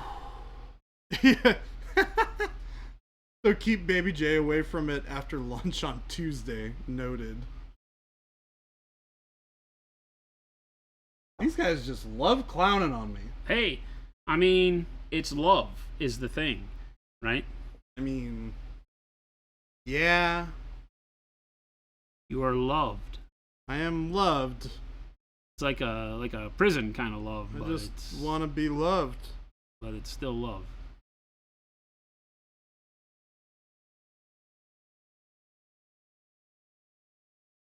Tough love. Tough love.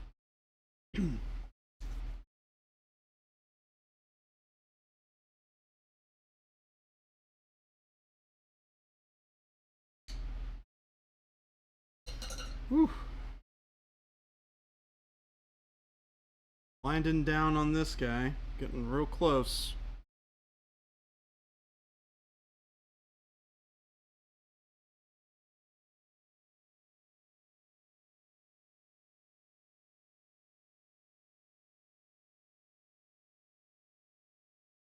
Mixing up some white and dark blue.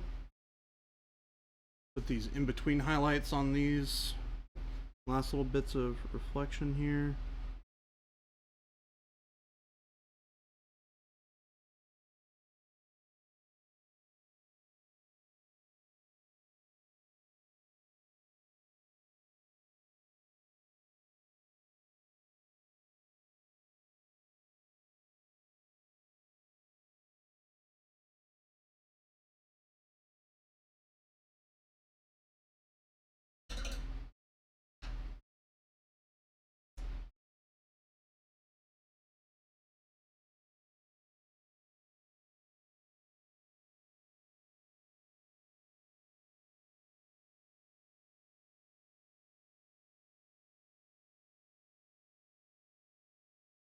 The noob, the non-useful body. Baby J is very useful. Wait, are they calling me a non-useful? Well, they called you the FNG. What the heck does that mean? Well, we're a family show here.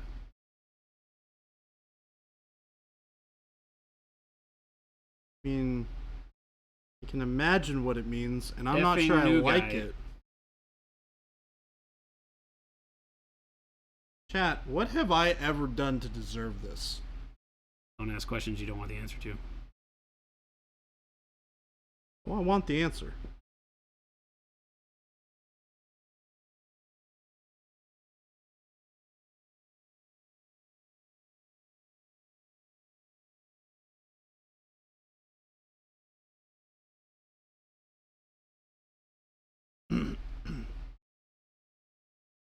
I wouldn't ever call a world-class assassin like Baby J an FNG.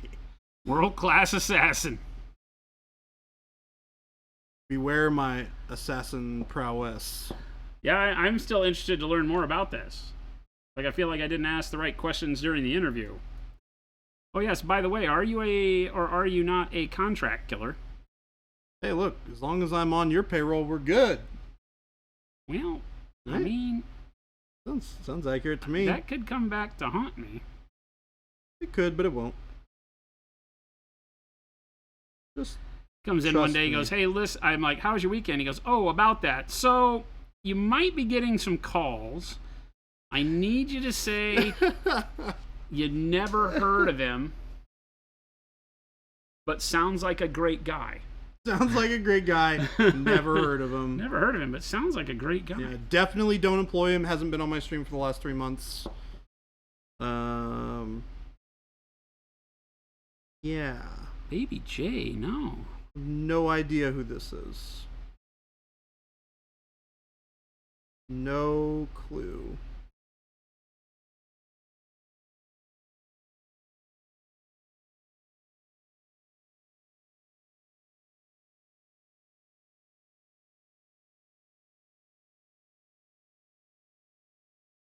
All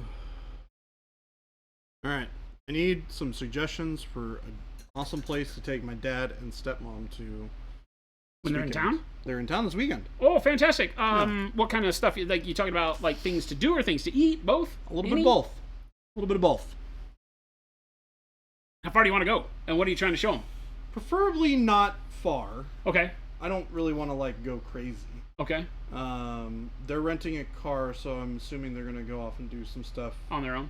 on their own.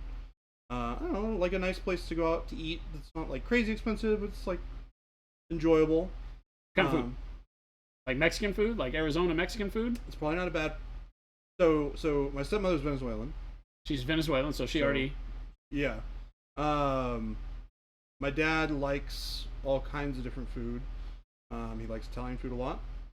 So we might try that Italian place that you're talking about. The Italian joint on Indian School in 30... Yeah. No, Indian School in 28th.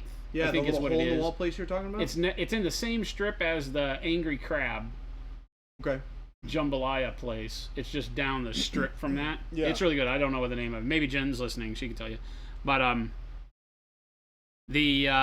so that Italian place is good. But I feel like you can get Italian anywhere. The real thing, if you're in Phoenix, is like Sonoran style Mexican food is really good. So again, like, I mean, we've got that right here. Like literally the place that I take you all the time, Los Dos. Los Dos. Fantastic. Yeah. Right. Not crazy expensive.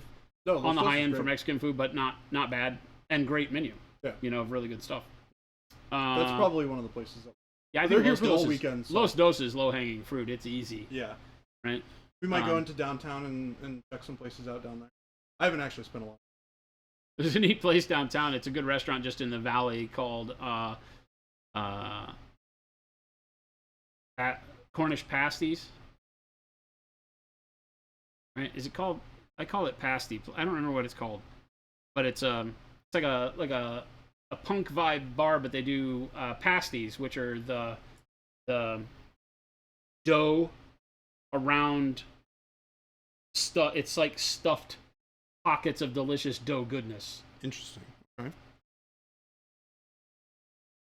Oh, Jen says it's Giuseppe's. Oh, and Publico. Yeah, Publico is really good Italian too. It's up on like the Bethany Home, Central and Bethany Home area. Cornish Pasty Company. Cornish Pasty Company. Okay. Very good. Yeah, we'll see. I'll message them and see kind of what they're thinking about. But yeah, I think they're gonna. Avian, yeah. The Cornish Pasty Company is really good. They do some fun stuff, like they do the Royale. The Royale with cheese, like the. Oh, that's funny. So it's basically a burger inside of a pasty. Yeah. They do like a Indian one that's like vindaloo. You get like lamb vindaloo inside of a pasty. Oh, that's cool. They do all sorts of stuff. Any kind of food you can imagine, they've got it. Like a meatball pasty, they've got all sorts of stuff. It's a fun place. Yeah, we'll see. You think pasties are miners' food, if you remember this documentary, right? It feels like the kind of thing that would fit that, right? It was like the whole meal in a bread pocket, so it would survive travel. Joe says FNG is friendly new guy. There, he calmed it down for you. I believe you. Lamb vindaloo. Believe you. That's the only Indian dish I enjoy. Vindaloo? Lamb vindaloo, in particular. Hmm? I'm not a huge curry fan. So for me, it's really tough because like certain, like, I don't know what they're like, mustard curries or whatever they are, it's too pungent for me. Yeah. The vindaloos and there are other things in that vein, but lamb vindaloo is where I wind up finding myself eating all the time. I like chicken tikka masala, any of that kind of like, it's sort of curry based. Too pungent for me. Yeah. Yeah. It's like a hot pocket. Yeah, exactly. Deathwalker. Mo says, I thought those were things exotic dancers wear. Also that. Also that. Also, yes. Rancid said, I missed the beginning. Where do we get pasties? It's called Cornish Pasty Company. You live here. Cornish Pasty Co. They may not have one out by you, right? Because you're west. They're all like, I think there's the one in downtown, and then they're all East Valley or there's one in Scottsdale, like South Scottsdale. But yeah, it's basically like a fancy Hot Pocket.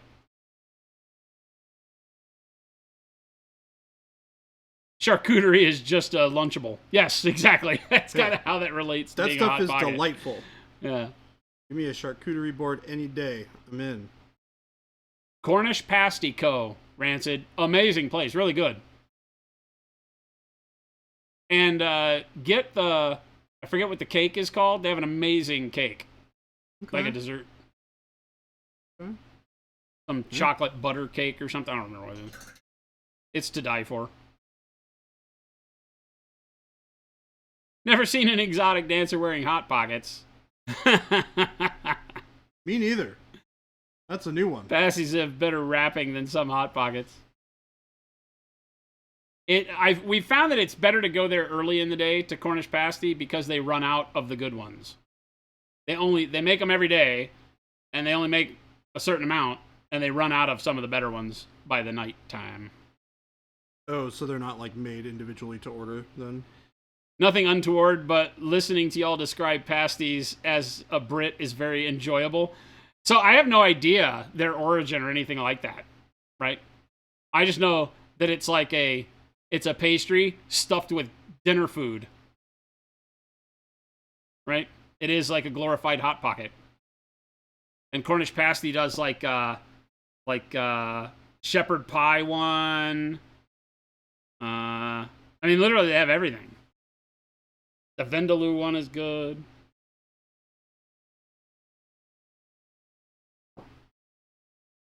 From Cornwall. Yeah, I have no idea. I've never had, in all the times that I've been to the UK, pasty has never been presented to me. Ever. Ever. As a matter of fact, I was convinced for the longest time that curry was English. I can see how you would think that. That's hilarious. Because that's literally all they have is kebab and curry in the UK. It's it. It's like English food is kebab and curry. That's all they got. And fish and chips. Fish and chips, kebab shop. That's it. That's all I thought you guys had. I tried to eat Italian in London once. I was like, we'll just stick to kebab and fish and chips. Sarah says, to be fair, so did we at one point in time. I've seen that movie. It doesn't end well, by the way. Is that where game hens come from? Cornish game hen? Xenobon says, sounds like a chimichanga. It is kind of like a chimichanga.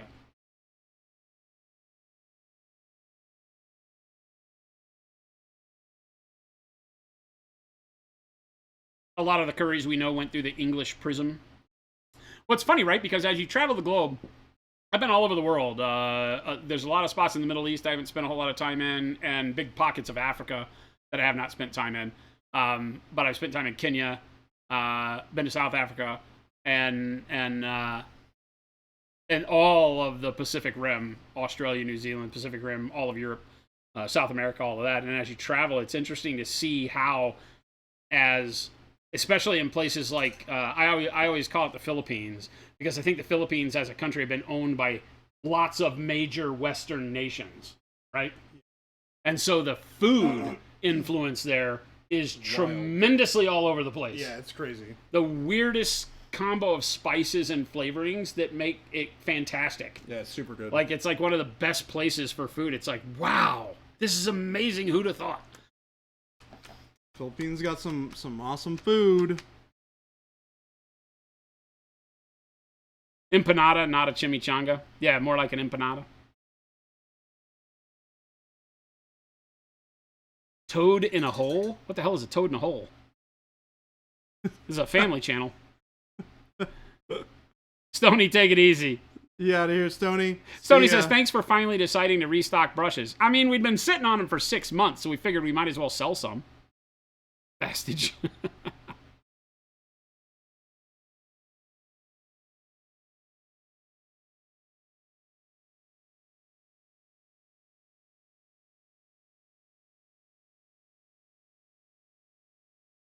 You love what things, Tim? Hey, Tim, I was going to ask. I was asking earlier if you were here. Did the 95 blown up bridge thing cause you any issues? Is that near your operating zone in Pennsylvania? Pennsylvania. Darn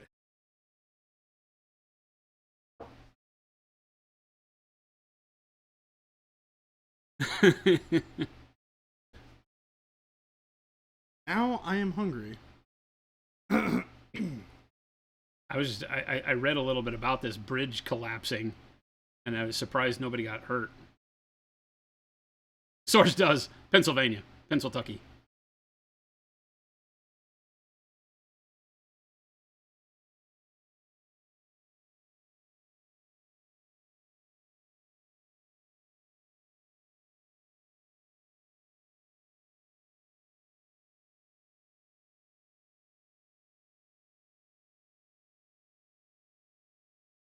It was like an entire overpass collapse. They said due to some explosion. I don't know what the explosion was. Probably some lacquer on a truck somewhere. I was gonna say if it was like a truck hauling something that had a explosion underneath the overpass or something and blew it up. I don't know. Well, it might have like overturned and like. Didn't look like there was anything like that. Weird. It literally, when you saw the bridge, it was just an overpass, and it had in the middle just gone clunk on one lane. The northbound lane, I think, of the 95 going through Pennsylvania. Huh. That is bizarre. Fuel truck fire. Oh, was it? Like underneath? Toad in the hole, or sausage toad, is a traditional English dish consisting of sausages and Yorkshire pudding batter. Toad in the hole, like pigs in a blanket.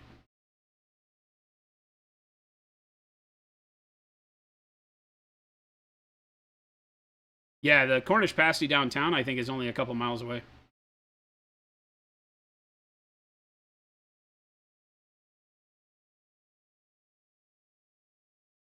Toad in a hole. Toad in the hole. It sounds horrible. It does. I'm going to be honest with you. A lot of traditional British food sounds odd as heck. Dippy eggs. Tim says, what am I missing about the great state of PA? Your wife called, so I can only see chat and can't hear Fuse or Baby J. Bridge collapse. Can't hear us, though. Crunchy frog, that's a thing, too? Spotted dick. There you go. Not interested. We can give a good solid not interested on that one. So, dippy eggs are like one of my favorite things on the planet. Soft-boiled eggs, right? And as a kid growing up, soft-boiled eggs were amazing. And when I was over in England, I would take the time, and when people taught me about this, I hadn't had them over there, but people were telling me, oh yeah, just order dippy eggs, you're fine. And so I would go, the first time I went to a little breakfast pub, right? Or a pub that served breakfast alone on a weekend. I was probably over there for Games Workshop, now that I think about it. And I ordered them up, and they brought them out, and I couldn't eat them. Not what you expected? No, they served them in the shell. So I was like, I told the guy, I said, I wanted soft boiled. He goes, it is. It is. I'm like, okay. And he walked away. No help at all.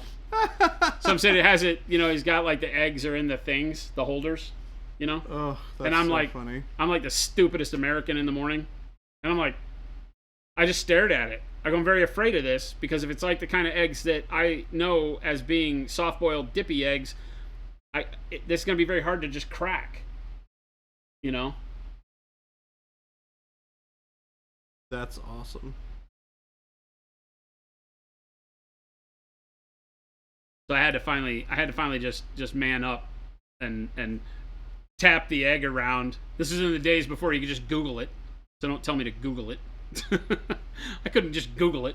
So I was like, all right, here we go. So I just hit it around the peripheral or whatever.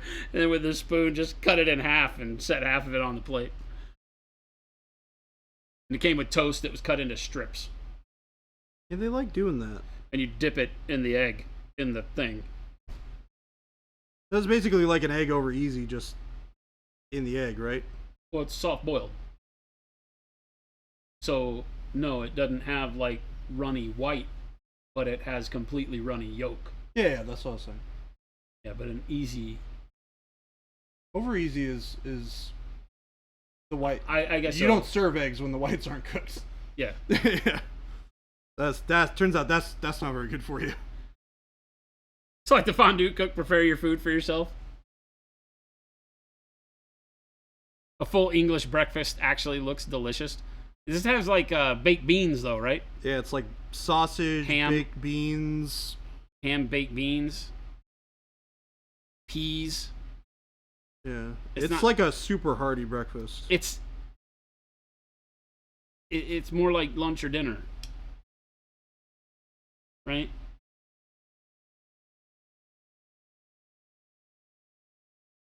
Tanker on fire under it. Okay, gotcha. Oh no, so somebody did die. What a bummer.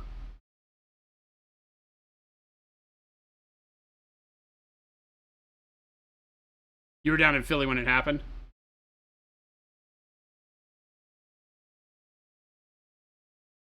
You're not eating it the rest of the day after that. Yeah, the full stacked English breakfast is like going to an American breakfast spot where it's like Yep.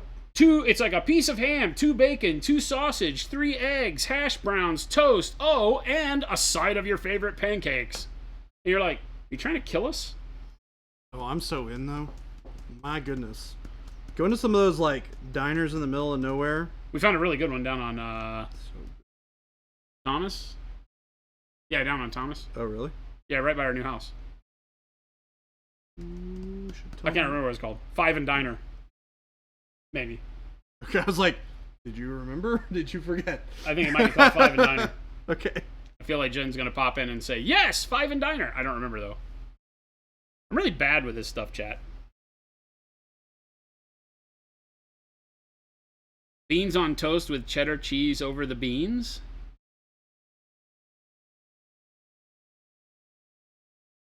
It's just like eating a big American breakfast just without any of the good stuff. Well, you know, it depends because you can get like a bacon sandwich over there, which is like literally like bread and bacon, and in England, and their bacon is more like Canadian bacon, like So that good. back bacon, that thick slice Yeah. back bacon. It doesn't look like bacon strips like we have. It's not fatty.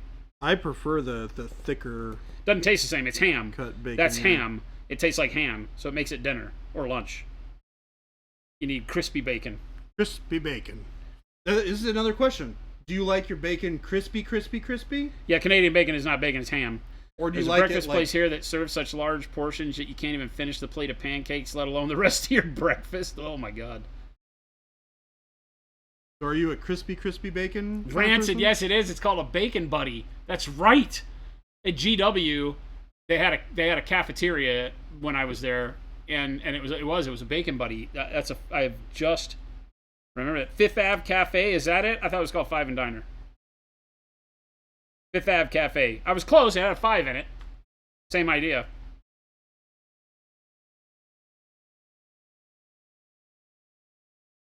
How you doing over there? That guy done yet?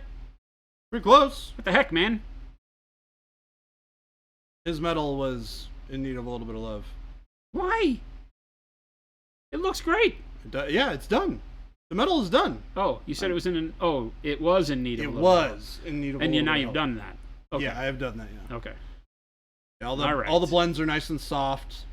All right, that guy's taking like 8 days to finish. Every other model happened in 30 minutes. What are you I'm a little talking worried about This you. is 2 days. I'm a little worried about you. Not even 2 days. Every 'cause other I- model happened in 30 minutes. Ah! I'm a little worried. Are you feeling all right? No. All right. There's nothing I can do about that, but I was just wondering. So,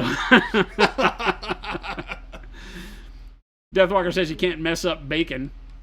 I mean, You can. you know, that's... You absolutely can. I don't know, man, because even like burned, like charcoal bacon That's why I still like has a it. bacon taste. I like crispy bacon that literally disintegrates Into as you dust. touch it. Into dust. Yeah. I like it between that and limp. But you can, in fact, undercook it. 5 and Diner is that 50s place on 16th Street. Oh, okay, but it does exist. Okay, so I'm not losing my mind. I was like, I swear there's a 5 and Diner someplace. Thank you, Mo. It's all right, Richard. We'll survive. We will survive. Getting shut down with his bacon question. I got it answered. It took a minute. We got there though. Yeah, exactly what. I love when the option is you can have toast or you can have pancakes. Why are those interchangeable?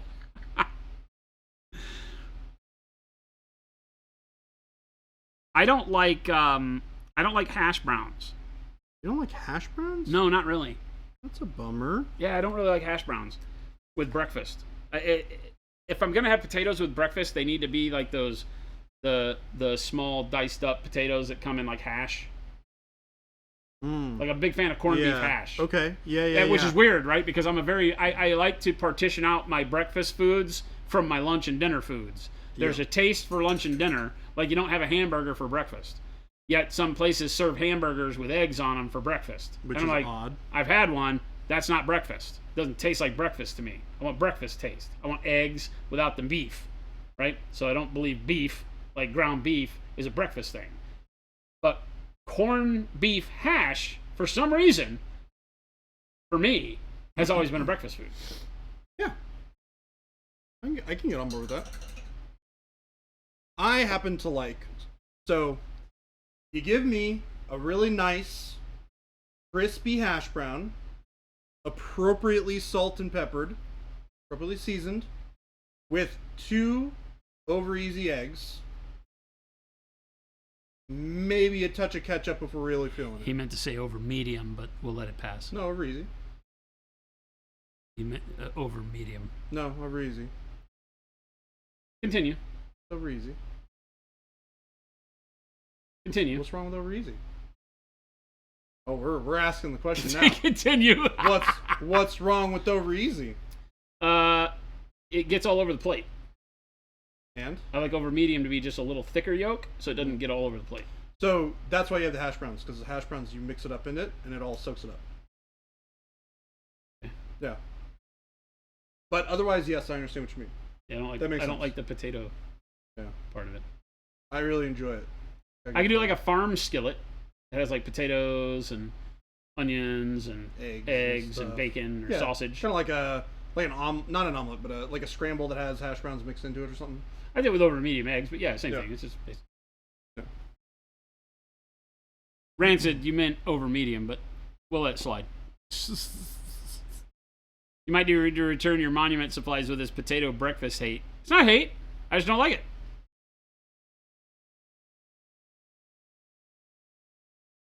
I think that the standard hash brown's very greasy, right?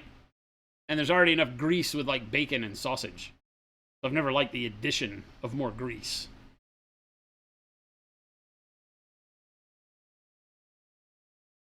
Your favorite skillet is bacon, sausage, ham, eggs, hash browns, and green peppers. You had me until green peppers. Green peppers and I don't get along. Neither do red peppers and I get along. Nothing bell pepperish and I get along. Have you ever had air fried tater tots? Probably.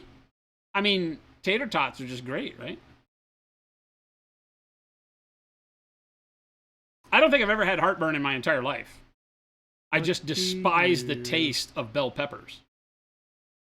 My sister did this holistic medicine thing, and she had this deal that you would put your hand on, and you'd sit there for like 3 minutes, and it would register a lot of the electrical impulse from your body and stuff, and then it could print out this big catalog kind of what the foods you should gravitate towards and away from would be, and it was spot on for me. Like spot on. Like everything it said, these are the things that probably don't sit well with you. And it was, some of them were wrong. They weren't all 100%. Some of them were like, oh, but I really like that. But most of them were like bell peppers and things that I can't stand were over there. So, but to do hash browns proper is first do your bacon, take it out of the frying pan, use the bacon grease to do your hash browns in the grease. Oh, I get it. I understand. Huevos rancheros, how are they in Arizona? Good. As long as you're doing with refried beans.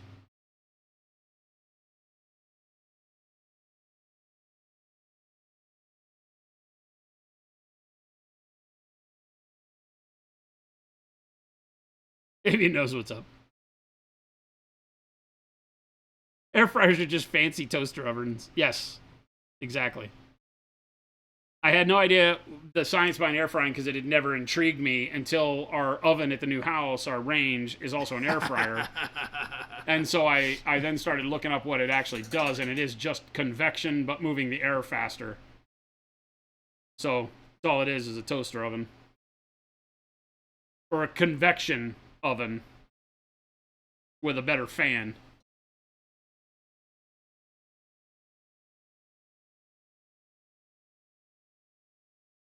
Is your cornbread sweet? It can be. Some places will do their cornbread a little bit more sugary. Like we have a barbecue joint that does that for dessert. Is buttered cornbread and it has like probably brown sugar or something melted on it. But no, most times not. I much prefer the sweet cornbread. But now if we're talking about in Mexican food, they do that street corn thing that's kind of like a cornbread, but not really. I've never had and that it's before. fairly sweet. I've never had that before. That's just a more traditional Mexican thing. Boom. But I grew up with cornbread, which was just cornbread. It didn't have any sweetness to it. And a lot of places will serve it with butter that has like a little bit of maybe brown sugar or cinnamon butter or something like that. Games played por elote, maybe? Is that what it's called? I don't know.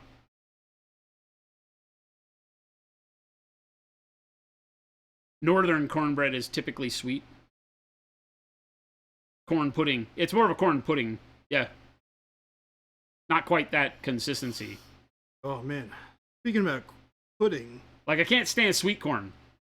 Like the, what's it called? Cream corn. Blech. I just don't really like corn. Blech. Which is kind of weird. I don't like corn by itself. Like cornbread. Well, automaton. Yeah, I meant convection oven. Like, toaster ovens don't have fans. Convection ovens, the whole idea is they move the air around, the hot air around, to heat more evenly than just like a burner up top or a burner below. That's all the rage. But an air fryer is just that moves it around faster. Not elote. I don't know what that is.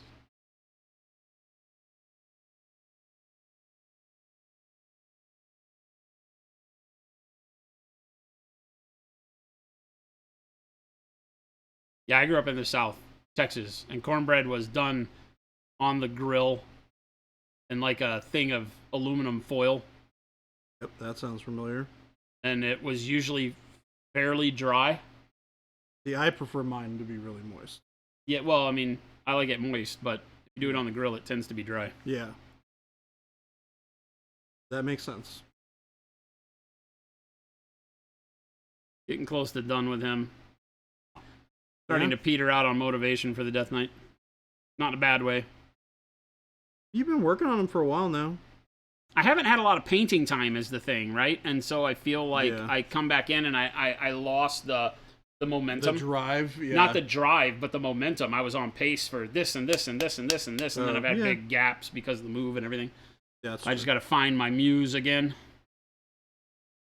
You know, start something else, come back to it later. Gameplay Porter says, do you prefer your barbecue with no sauce then? Very light sauce. I'm not a sauce guy. I don't like sauce on much of anything. When I do spaghetti, I always ask them how dry. Like, if I do spaghetti, my favorite spaghettis are bolognese or carbonara. And I always ask them if they can do it as dry as humanly possible. Like, if you bring me spaghetti with meat sauce and there's water in the bottom of the bowl, I'll give it back to you. I need there to, when I'm done, be no moisture at the bottom of the bowl. Like, I like the sauce to be dry. I know that doesn't make any sense, but I like it dry. And that's because well, probably not because of it, but when I travel in Italy, a lot of their sauces tend to be a lot drier, if that makes sense, right? It's not just a huge bowl of sauce with some stuff in it like over here. Well, I think they do a better job of making the sauce in such a way that it sticks to the pasta better. Maybe so. Los Sombreros is the place with the corn stuff you're talking about? Like corn pudding, yeah, Jen. I love how Jen just like knows all of the restaurant things. You're like, hey, what's this thing? I can't remember the name of it, but it's this. And Jen? Jen's just like, yeah. Well, she's been with me for 8 years, so she knows the things I can't remember. she pays attention and knows the things I like, but she also knows how stupid I am, and I'm never going to remember what I like. That's why every time she asks me where I want to go eat, I probably have 10 places that I'd like to tell her, but I can't remember their names. So I ask her, I don't know, what do you want? We have so many great restaurants in Phoenix. It's unbelievable. God, it's crazy. It's unbelievable how many good restaurants there are here. This is a place where people from all over the world have come to be stupid and live in the desert with us, but they all bring great food. Food culture here rules. What you can't stand is pea juice? You want your peas to be dry. Yes, exactly. Now you're talking corn, peas. Anything I have better not leave behind juice. I'm not a fan. How about, That's why I want my eggs over medium. Which you would think I would want them hard.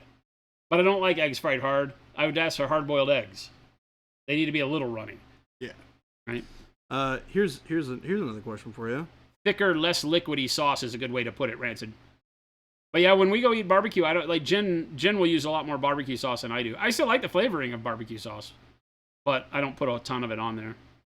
Like by the time I'm done, whatever's left over is dry because the sauce has just been soaked up. How do you feel about split pea soup? Gross, disgusting. Stop it. Chat, weigh in on this for us. I think a good split pea soup is quite delightful. It's funny because the texture of it is almost like a good bisque. Yeah. But I It's like heavier. the bisque. It's definitely heavier. I'll take the bisque. Split pea, not so much. I wonder if it's just because you haven't had good split pea. See, this is the way people talk to you when you say you don't like something. This is what I call the grandmother conversation. Oh, you just haven't had it the way I make it. Oh, No, I've had it a bunch of times and I just don't like it. That's all you gotta say. For me, the buck starts and stops at I've had it plenty of times. I'm like, okay, cool. You need a nap after you have split pea soup, Xenobond. So good. I like me some split pea soup.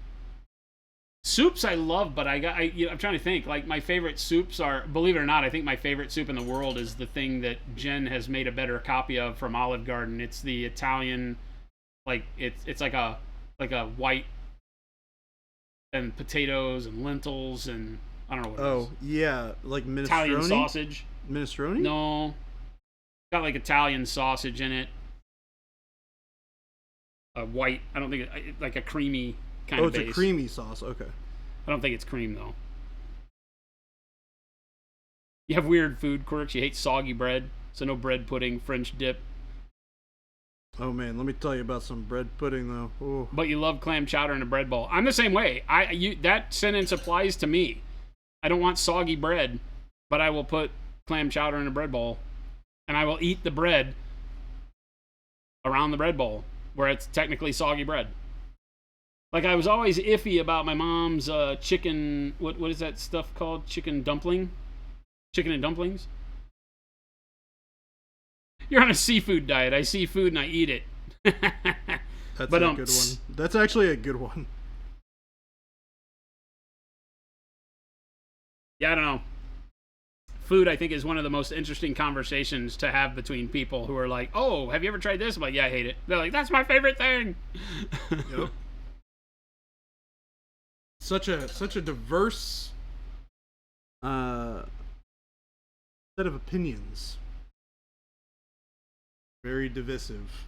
Tim, are we talking about SOAS? Yes. But it's on toast. You do it on toast, and it's one of my favorite dishes. Cream chip beef on toast.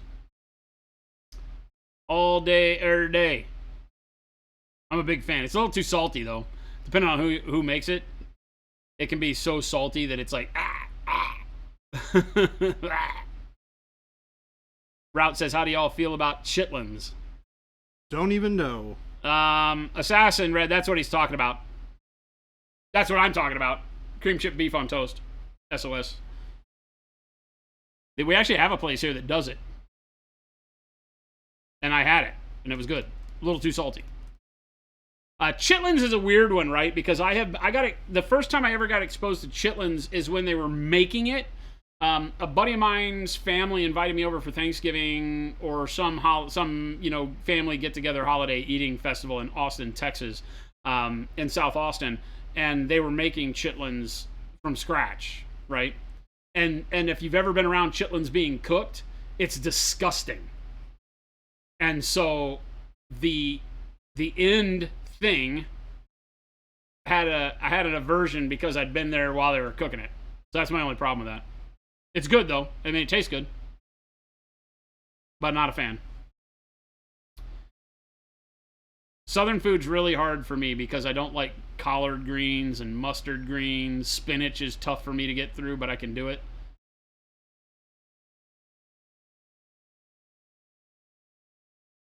Tripe, but you never had chitlins. That reminds me about tripe. Not a fan. My grandmother used to cook it a lot, and it's not for me. Spat's not. It's not for me. Never grow up. Never grow up, buddy. Keep it up. Got to get some pepper sauce to smother them in. Well, see, that's the thing. If a food has to say it has to have this amazing sauce, otherwise it's disgusting, then why are you eating it in the first place? That's a lot of work when you could just eat something else. It's like escargot. Snails don't taste like anything. It's all the sauce. Butter, garlic, whatever you got to put the snail in. I'm like, so what's the purpose? It's like, why am I eating a thing that's kind of weird? It's like eating a booger.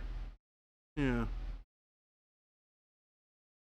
You grew up on smelt and your grandmother made a sauce for it that I've just never had another sauce like it.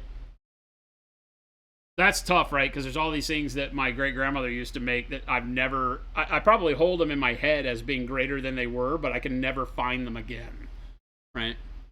Like the icebox cookies she made were like these lemon icebox cookies, and everybody says they can make them. Never found anybody that can make them like my great-grandmother did. Fried okra is amazing. As long as it's not fried hard. Gotta be careful.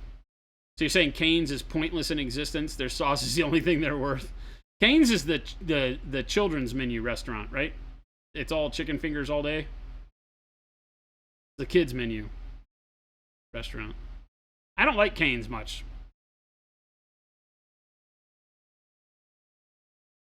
Love was the secret ingredient. Could be. Yeah, it could be.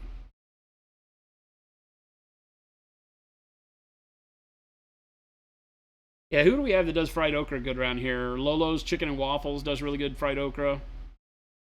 I'm sure there's other places. But sometimes you get it and it's soggy. So soggy fried okra doesn't work well. Okra is just like a vegetable, right? Okra's a vegetable and it's very slimy, Okay. right?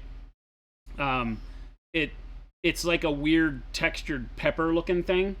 Weird. But it's not a pepper. But it actually... It's in the same family as peppers, I would have to assume, because it has the same, like if you slice it up, it has the same seed like membrane, and like star web in the inside of it. Membrane type. Yeah, membrane thing. Yeah. But it has like a rough hide, like an elephant skin hide to it, Oh, and weird. it's slimy when you get it. That's gross. I mean, it's not when you start cooking it, because it's like it's almost like it's got like an aloe vera type sliminess to it. Oh, sure. But it's really good. I don't even mind it when it's just, cooked and not breaded. But if you're going to bread it, you need to find that happy medium between fried hard and slimy. Yeah, and gumbo without it being fried is where it's the best. If you can find a good place that does like etouffee or gumbo with okra, and they do it right, spot on. Now we're talking Cajun food. Now we've moved to Louisiana for our fare, and now you got me, except for po' boys, because they put too much damn mayo on those things. Not having it. Not a mayonnaise fan. Brunswick stew, I don't know what that is, Shard. Shout out Impending Duff to let him sell online. That's so hard, Deathwalker. We're trying. We want to really bad. We just don't set up domestically, we don't set up web-only stores. I've talked to him about it, and we'll see if we can do something with him, though. Jen says Cane's is terrible.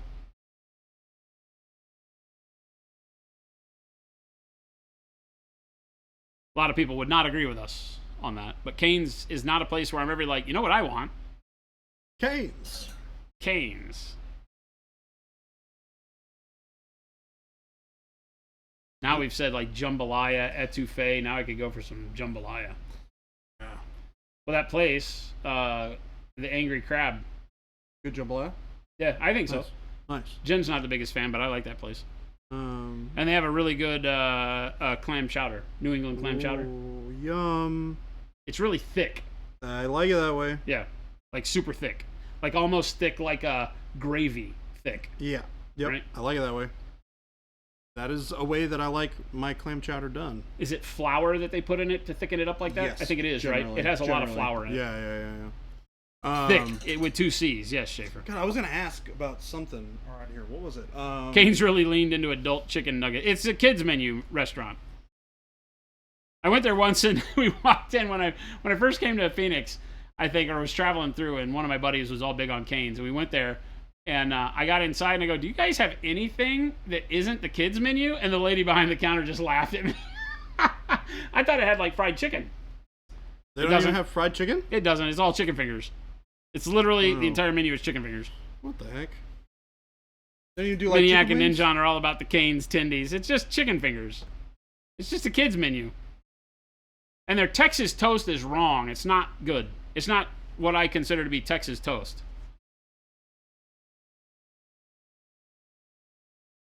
Shard, Brunswick stew is at barbecue places. Has a lot of southern vegetable staples like butter beans and okra, pulled pork, chicken, touch of barbecue sauce. I don't know what that is. Jen, what are you saying roux is? Roux.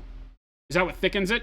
So a roux is like a base for a sauce, like a cheese sauce or a like clam chowders, that sort of thing. It's like a soup base or something like that. That's made from butter that's heated up and mixed with flour, and then you add water. Or, so it's a thick. You add milk or cream. So that's where you can get the thick part of it. Oh, well, okay, gotcha. It allows you to, I believe the correct term is emulsify. Butter and flour. Rancid. Yeah, okay. yeah. It allows you to like emulsify cheese into a sauce that wouldn't normally. The cheese would normally separate out. Correct. Gotcha. Okay, gotcha. Yeah. Whipping cream, milk, flour, butter. Yeah. That kind of stuff. Gotcha. Like all of your like. Look at the big chef knowledge from Baby stuff. J. Turns out, as a larger gentleman myself, I enjoy food a lot. And I also like cooking food, even though I don't cook it a lot, which is a weird thing to say. So I have ventured forth on a knowledge tree once or twice about food. He uses words like flavor profile quite a bit. Yeah, I do. I do. I am a nerd. Calling him out. Food nerd. I'm a food nerd. Now we've talked a lot about food and I'm hungry. I'm also really hungry. Damn it. I also still want to try out that Mexican Asian or Mexican Chinese place. Shelby had it for lunch today. Did you really? Chino Bandito. That's funny. Yeah, I looked over and I go, "Shelby, what is that?" And she goes, "Chino Bandito." I go, "Damn it, I knew it," because it was all about the refried black beans that they have. Amaze balls. We should go sometime. And we can go up there anytime. Yeah, I'll hit you up one of these days. We got to take Jen because Jen will literally change the locks and then stab me, or stab me in the yard and then change the locks. All right, Jen. I'll make sure that you are I'm not there. allowed to go to Chino Bandito without a Jen in tow. Pro tip, if you get Cane's for some reason, order your fries extra crispy. Otherwise, you get crinkle cut disappointment. Man, I don't know about y'all, but I cannot stand crinkle cut fries. I cannot stand them. I will not eat them. I hate them. Oh, really? They are disgusting to me. Yeah. I understand that they are actually just potatoes. Jen, we're going to Chino Banditos after stream. Yeah. I mean, they forced me. You can see where they twisted the arm, the shoulder. Yeah, see, both of our shoulders are a little like. See how it's all like. What? I'll bring you back a snack. Shelby lives 8 minutes, she said, from Chino Bandito. So what we need to do is have Shelby bring us back Chino Bandito. Oh no! Oh, Jen! Oh no! I told you. I'm going to get stabbed and the locks are going to get changed. But babe, you had to listen to the whole thing because in that same flow, I didn't even stop. I didn't even take a breath. Uh-huh. I said, we can go anytime, but I got to take Jen. That's true. Because Jen's always wanting me to go, and if I don't take a Jen, she'll stab me and change the locks on the house. That's what I said. You did say this. He did say this. That's what I said. I can confirm. Holy old emote. Holy old emote? Xenobond, where the hell did you find that emote? What emote? Are you seeing Xenobond's? Is that the dog? It says Fuse Palm. Is that an emote? He didn't have better Twitch TV installed, so he can't see it. Oh, okay. Holy balls, Xenobond. That is a super old emote, the Fuse Palm emote. It's literally a picture of me like this. With flames in the background. Oh my god, that's amazing. That's one of the first emotes we made for the channel back in like 2012 or something like that. That's crazy. This man's been around for some time. Hey, chat, does anybody have a couch I can sleep on? I don't think I'm digging myself out of this one. I do, but only until Friday, and then I gotta kick you out because I will be sleeping on the couch. Pollo Diablo and jerk fried rice. No, you gotta get the red what is it called? Shelby had it. Something red chicken.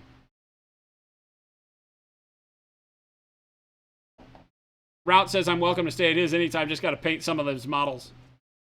Why is it always that I have to paint? How come nobody's just like, yeah, sure, come visit, Fuse. It'll be fun. We'll do things. It's always like, here, slave, hey, paint my models. Come over for the week, but then I'm busy. Where's my... Oh, there it is. There's no love here. Plenty of love. Jade Red, that's what it is. Jade Red chicken. It's Jade Red chicken with the rice that you said, right? The jerk fried rice, Jade Red chicken, cookie. You got to get the black refried beans. It's so good. E. Schmidt says, come visit, Fuse. It'll be fun. We'll do things. Like play Battletech. Done. See, I have friends. They live in Houston, which makes it very inconvenient, but still. Can you meet me in El Paso? It only takes me 8.5 hours to get to El Paso. It probably takes you like 18. If I'll go anytime, we're going tonight? Oh, she just called me out. This is not love, Jen. This is not love. On my hand, I said that I would love to show the new person in Phoenix this amazing restaurant, but I will also need to make sure that it fits Jen's schedule because I want to take the woman that I love with me. That's what I said. Jen says, ow.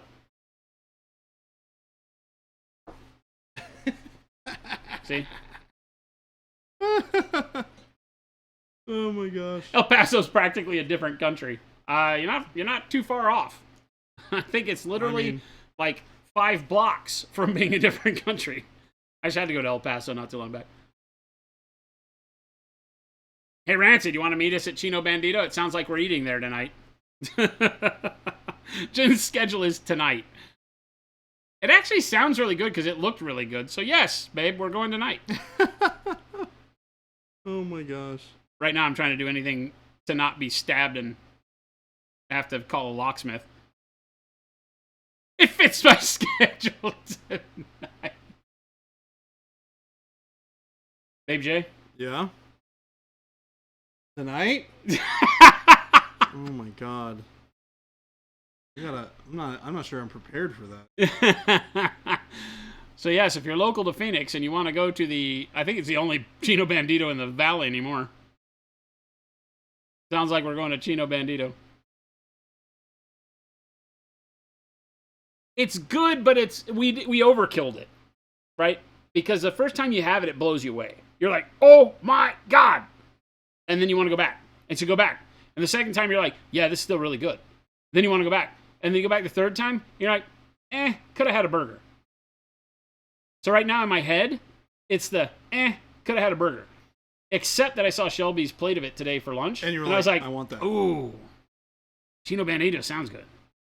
It is closed on Mondays, so we can't go. Works for me. I think he's right, Jabe. He's pulling it up. We get to look it up. I get to. My life is saved because not open today. They are in fact open or closed today. Closed. Opens at 11 a.m. on Tuesday. Saved by the bell. Looks like they moved or redid it. Did they move? Looks like they moved. They definitely moved. Oh yeah, they're in a new building. That's how long it's been since we've been there. It's been longer than a year. Because it looks like they moved. Yeah, they moved. I'm like, oh, that's not the building I remember. I think it's right down the street from it, though. All right, I need to get some snow basing texture to finish this model. But other than that, and a couple of things on the base. You only ever want Chick-fil-A when they're closed? I don't know if ever in my life I've had a wanting for Chick-fil-A, except that my nephew loves it, right? And so they got it once, and he gave me, like, I stole a chicken nugget from my nephew, because that's what nephews are for. Good. So I stole a chicken nugget from my nephew, and the chicken nuggets were damn good. Yeah, they are. They're like. But then I found out that Chick-fil-A, I think, uses more MSG in their batter for their stuff than, like, anybody else on the planet combined. Oh, really? And that doesn't get along with me very well. Babe, we knew this. We knew that they moved. Have we gone there since they moved? I can only remember, like, the old crappy parking lot at the old one. Source does. Monosodium glutamate. That is MSG. Does Chino Bandito sell merch? Probably. I think they have t-shirts.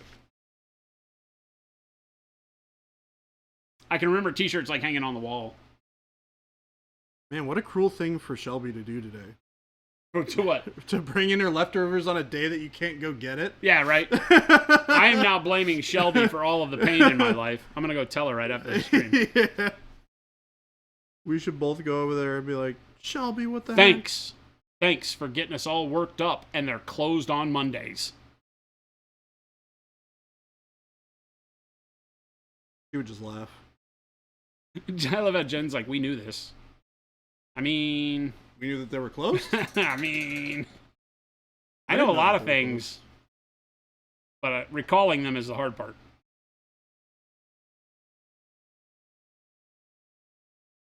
All right, gang, that's it for us. That is it for us. We're donezo's. I'm done. An extra 30 some odd minutes of food talk. We have not been to the new location because I never want to go. Now she's caps and exclamation points. Oh. Chad, I'll need some loving locals to post up couch locations via GPS on Discord here pretty soon. And thanks for hanging out, watching some paint dry with us. I actually got some good like smoking aunt or grandmother teeth done. Got the skin to a point where I'm really happy with it. Need to start just a little quick highlight back up off of that, but I'm liking the burgundy-ish, grayish, deadish skin that we got. I got a sweet Mando. He is really sweet. I really like the leather. Yeah, awesome stuffs. Like it a lot. Gonna finish the base. Granted. Thanks so much. Check out all the links that Jen has thrown up, the store, the Discord, and the place to check out the FLGSs. Mm-hmm. Where you can find stores local to you that may carry our stuff. So you can try out some Monument Pro Acryl. And some brushes. We have brushes in stock, some of them, at least. I mean, it's been 2 hours. We might be out. So we may have brushes in stock. We restocked today.